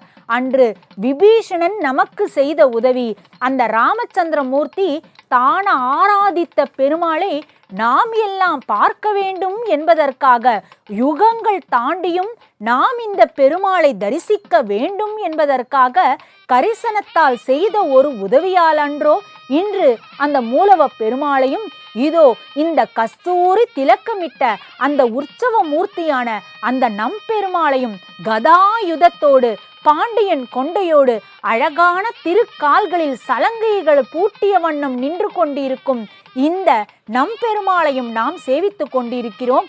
இதற்கெல்லாம் நாம் யாருக்கெல்லாம் நன்றி சொல்ல வேண்டும்? பெருமாளுக்குத்தான். அவர் ராமராக வந்தாலும் அவருக்கே நன்றி, அவர் கண்ணனாக வந்தாலும் அவருக்கே நன்றி, அவர் வாமன அவதாரம் எடுத்து வாமனனாக வந்தாலும் அவருக்கே நன்றி. இப்படி நரசிங்க அவதாரம் எடுத்து நரசிம்மனாக சிம்மமாக இன்று சிம்மகதி போட்டுக்கொண்டு வரக்கூடிய இந்த சிங்கார ரங்கநாதன் சிம்மமாக வந்திருந்தானே ஒவ்வொரு அவதாரத்திலும் ஒவ்வொரு மாதிரியாக தன்னை காட்டிக் கொண்டிருக்கும் இந்த ரங்கநாதனுக்கே நன்றி நன்றி நன்றி என்றுதான் ஒவ்வொரு முறையும் இந்த பெருமாளை நாம் சேவிக்கும் பொழுதெல்லாம் சொல்ல தோணும். காவேரி விரஜா சையம் என்று ஒரு அழகான ஸ்லோகமே இருக்கிறது. என்ன காரணம் தெரியுமா? விரஜா என்கிற நதி இங்கில்லை, வைகுண்டத்தில் பாயக்கூடிய ஒரு நதி. ஆனால் அந்த விரஜா நதிக்கு ஒப்பானதாம் இந்த காவேரி நதி. இந்த காவேரி என்கிற அந்த பெயரை நாம் கேட்டாலே அவ்வளவு புண்ணியமானதாம். குறிப்பாக துலா மாதத்தில்தான் காவேரிக்கு தனி ஒரு ஏற்றம். அதாவது துலா மாதம் என்று சொல்லக்கூடிய ஐப்பசி மாதத்தில்தான் காவேரிக்கு தனி ஒரு ஏற்றம் என்றாலும், இதோ இந்த ரங்கநாதனே பள்ளி கொண்டிருக்கும், ரங்கநாதனுக்கே மாலையாக இருக்கும் அந்த காவிரியை நினைத்தாலே பரம பாக்கியம், பரம புண்ணியம். அது எப்படிப்பட்ட காவேரி, எப்படிப்பட்ட புண்ணியமான நதி தெரியுமா? அங்கே வைகுண்டத்தில் இருக்கக்கூடிய விரஜா நதியை போல இருக்கக்கூடியதுதான் இந்த காவேரி. அந்த வைகுண்டத்தில் இருக்கக்கூடிய 1000 கால் மண்டபத்தை பூலோகத்தில் தன்னுடைய பாதுகையை, திருவடியை காட்டிக்கொண்டே இருக்கக்கூடிய அந்த ரங்கநாதன் நமக்காக தான் கொலுவிருக்கும் இந்த ஸ்ரீரங்கத்தில் தன்னுடைய கோவிலிலும் 1000 கால் மண்டபத்தை நமக்காகவே படைத்திருக்கிறான். பலவிதமான மன்னர்களின் திருமணத்தில் புகுந்து கொண்டு அழகான அந்த சங்கையும் சக்கரத்தையும் ஏந்தி கொண்டு வரும் பெருமாளை என்னவென்று சொல்வது? இவன் ஏந்தி கொண்டிருக்கும் அந்த பஞ்சாயுதங்களால் இவன் அழகா, அல்லது அந்த ஆயுதங்கள் எல்லாமே பெருமாள் தங்களை ஏந்தி கொண்டிருப்பதால் அழகு பெற்றுவிட்டதா என்று சொல்லவே முடியாத அளவு அழகாய் இருக்கும் அந்த அரங்கநாதன் அழகாய் நமக்காக அமைத்து கொடுத்திருக்கும் கோயில் அல்லவா இது? வைகுண்டத்தில் இருக்கும் திருமாமணி மண்டபம் போலவே இங்கே ஸ்ரீரங்கத்திலும் திருமாமணி மண்டபம் ஒன்று இருக்கிறது. அந்த திருமாமணி மண்டபத்தில்தான் வைகுண்ட ஏகாதசி திருநாளான இன்று கூட பெருமாள் ஏழு இருந்து பக்தர்களுக்கு அருள் பாலிப்பார். காயத்ரி மந்திரத்தில் இருக்கக்கூடிய 24 எழுத்துக்களே 24 தூண்களாக இதோ இந்த திருவரங்கத்தில் இருக்கக்கூடிய காயத்ரி மண்டபத்தில் இருக்கிறது என புராணங்கள் சொல்கின்றது. பிரம்மாண்ட புராணத்தில் ஸ்ரீரங்க விமான பிரதட்சிண மகாத்மியம் என்ற ஒன்றே வருகிறது. அது என்ன தெரியுமா?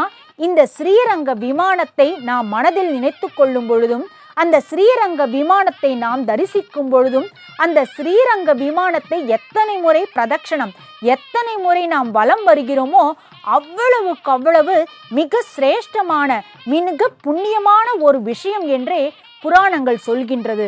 அப்படி புராணங்கள் எல்லாம் போற்றி பாடக்கூடிய புராண புருஷனான அந்த நம்பெருமாளை ஒரு புறம் பார்த்து கொண்டிருக்கிறோம். இதோ இங்கே அழகாக அந்த புள்ளின் மீது ஏறிக்கொண்டு வரும் அந்த பரம்பொருளாக அடையாற்றில், சிங்காரமான சென்னையின் அடையாற்றில், அந்த சென்னைக்கு அடையாளமாக இருக்கக்கூடிய சென்னையின் பல திருக்கோயில்கள் அழகான அடையாளமாக இருக்கிறது என்றால், அதில் முக்கியமான அடையாளம் என்பது அடையாறில் இருக்கக்கூடிய அனந்த பத்மநாபன் கோயில்.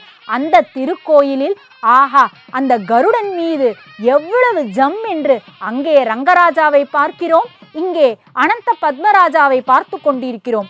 ஆம், கருடனே பெருமாள் என் கைகளில் ஏறிக்கொண்டு விட்டார், இதோ என் திருக்கைகளில் இந்த பெருமாளை நான் ஏந்தி கொண்டு வந்திருக்கிறேன், அவனுடைய சரணத்தில் நீங்கள் இன்றே சரண் புகுங்கள் என்று காட்டும் காட்சியை பார்க்கிறோம். என்ன ஒரு அற்புதம்! ஸ்ரீரங்க விமானம் அந்த வண்ண விளக்குகளால் ஜொலிக்கும் காட்சி ஒரு புறம் என்ன, நம் பெருமாள் பாண்டியன் கொண்டையோடும் கிளி மாலையோடும் ரத்னாங்கி சேவையில் காட்சி கொடுக்கும் அழகு என்ன! அங்கே மறுபுறம் இன்னொரு வைணவ கோயிலில் தெரியக்கூடிய அந்த பரமபத வாசலின் அழகு என்ன! மிக மிக பாக்கியம் செய்திருக்கிறோம் அன்பர்களே. நாம் எல்லாருமே பரம பாக்கியம் செய்திருக்கிறோம் இன்று என்று சொன்னால் அது மிகையே இல்லை.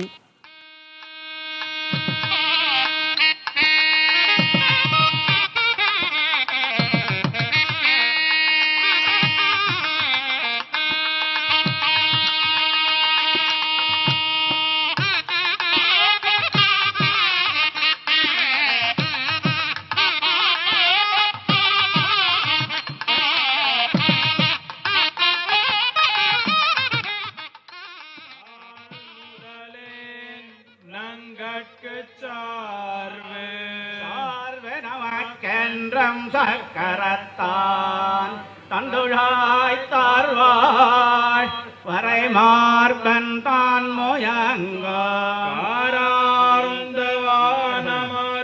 மின்னிமைக்கும்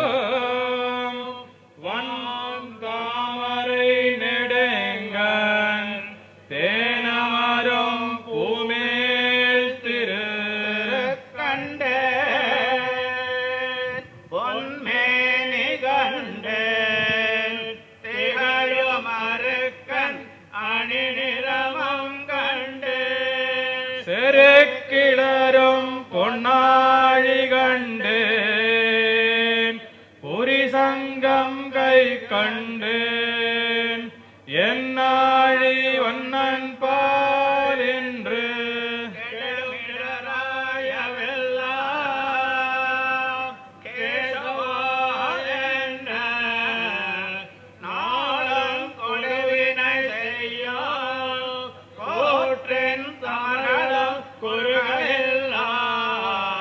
விடமுடையறவில் பள்ளி விரும்பினான் சுரும்பலற்றும் தடமுடை வையல் அனந்தபுரர் நகரற் புகுதுமென்று வந்துன்னை சேவித்து மறையடியே போற்றம் பல்கேடாய் தற்றம் மேற்கொள்ளும் குலத்தில் பிறந்து நீ குற்றேவலங்களை கொல்லாமல் போகாது இற்றை பறைகொள்வான் அன்றம் கோவிந்தா.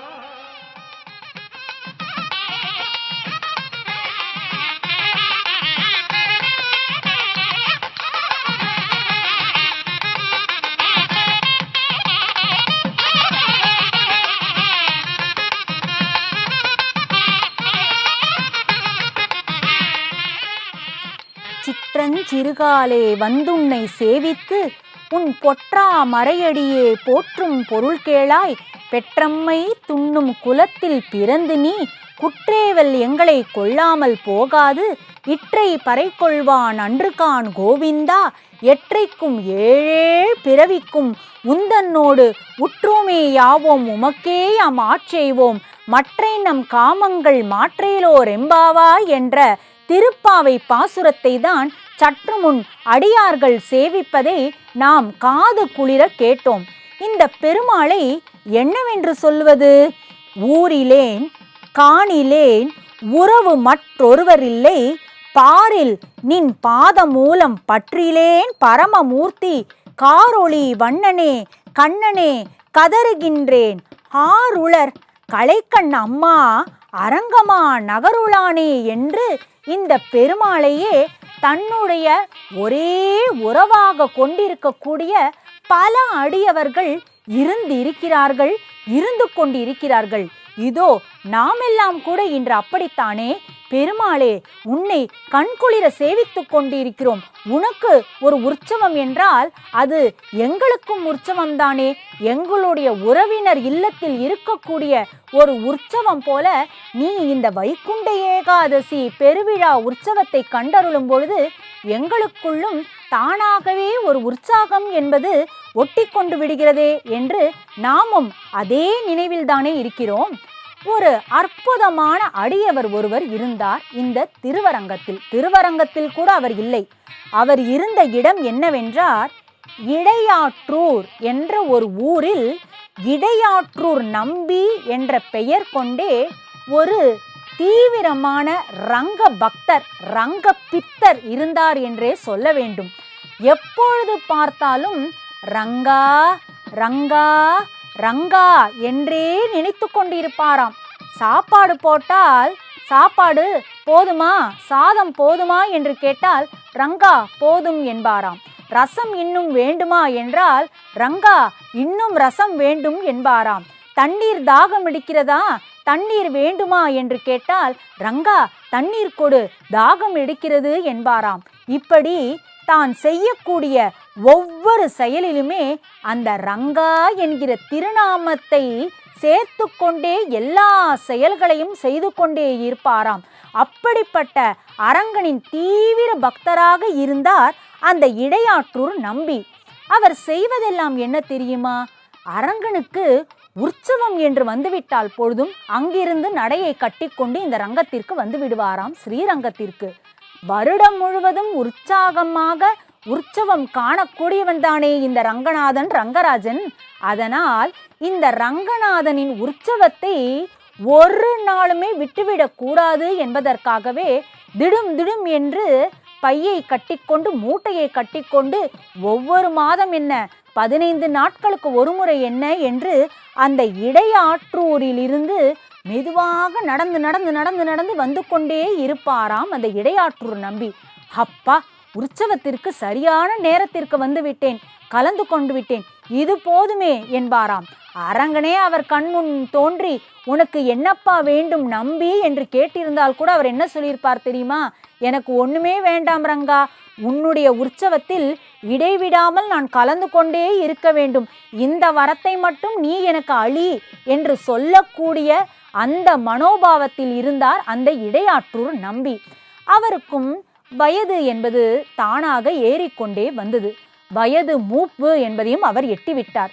கிட்டத்தட்ட 100 வயதை எட்டிவிட்டார் அந்த இடையாற்றூர் நம்பி.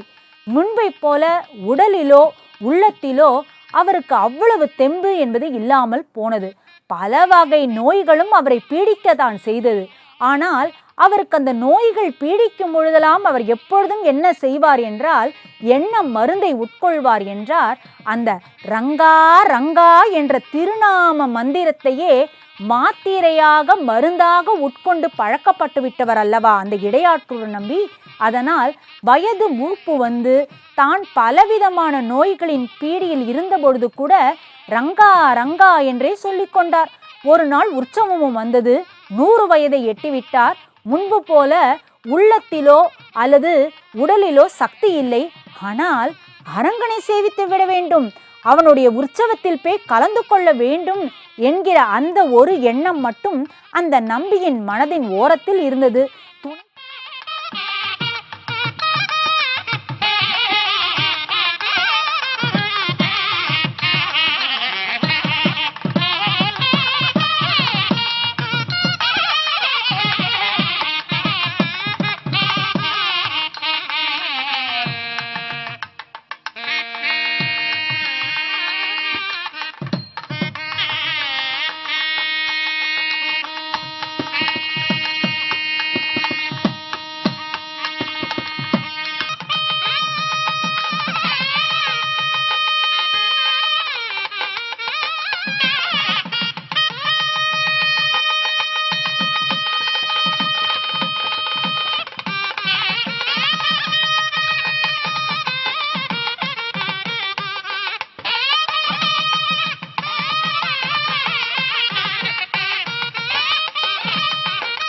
எங்களுக்கு இருக்கணும், அந்த பக்தி இருக்க வேண்டும், அந்த நம்பிக்கை இருக்க வேண்டும்.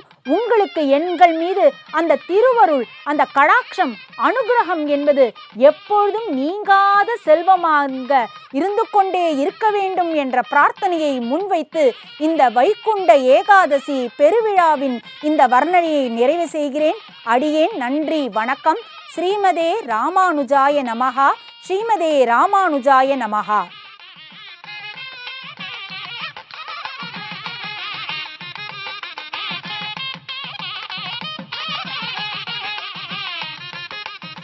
Thank you.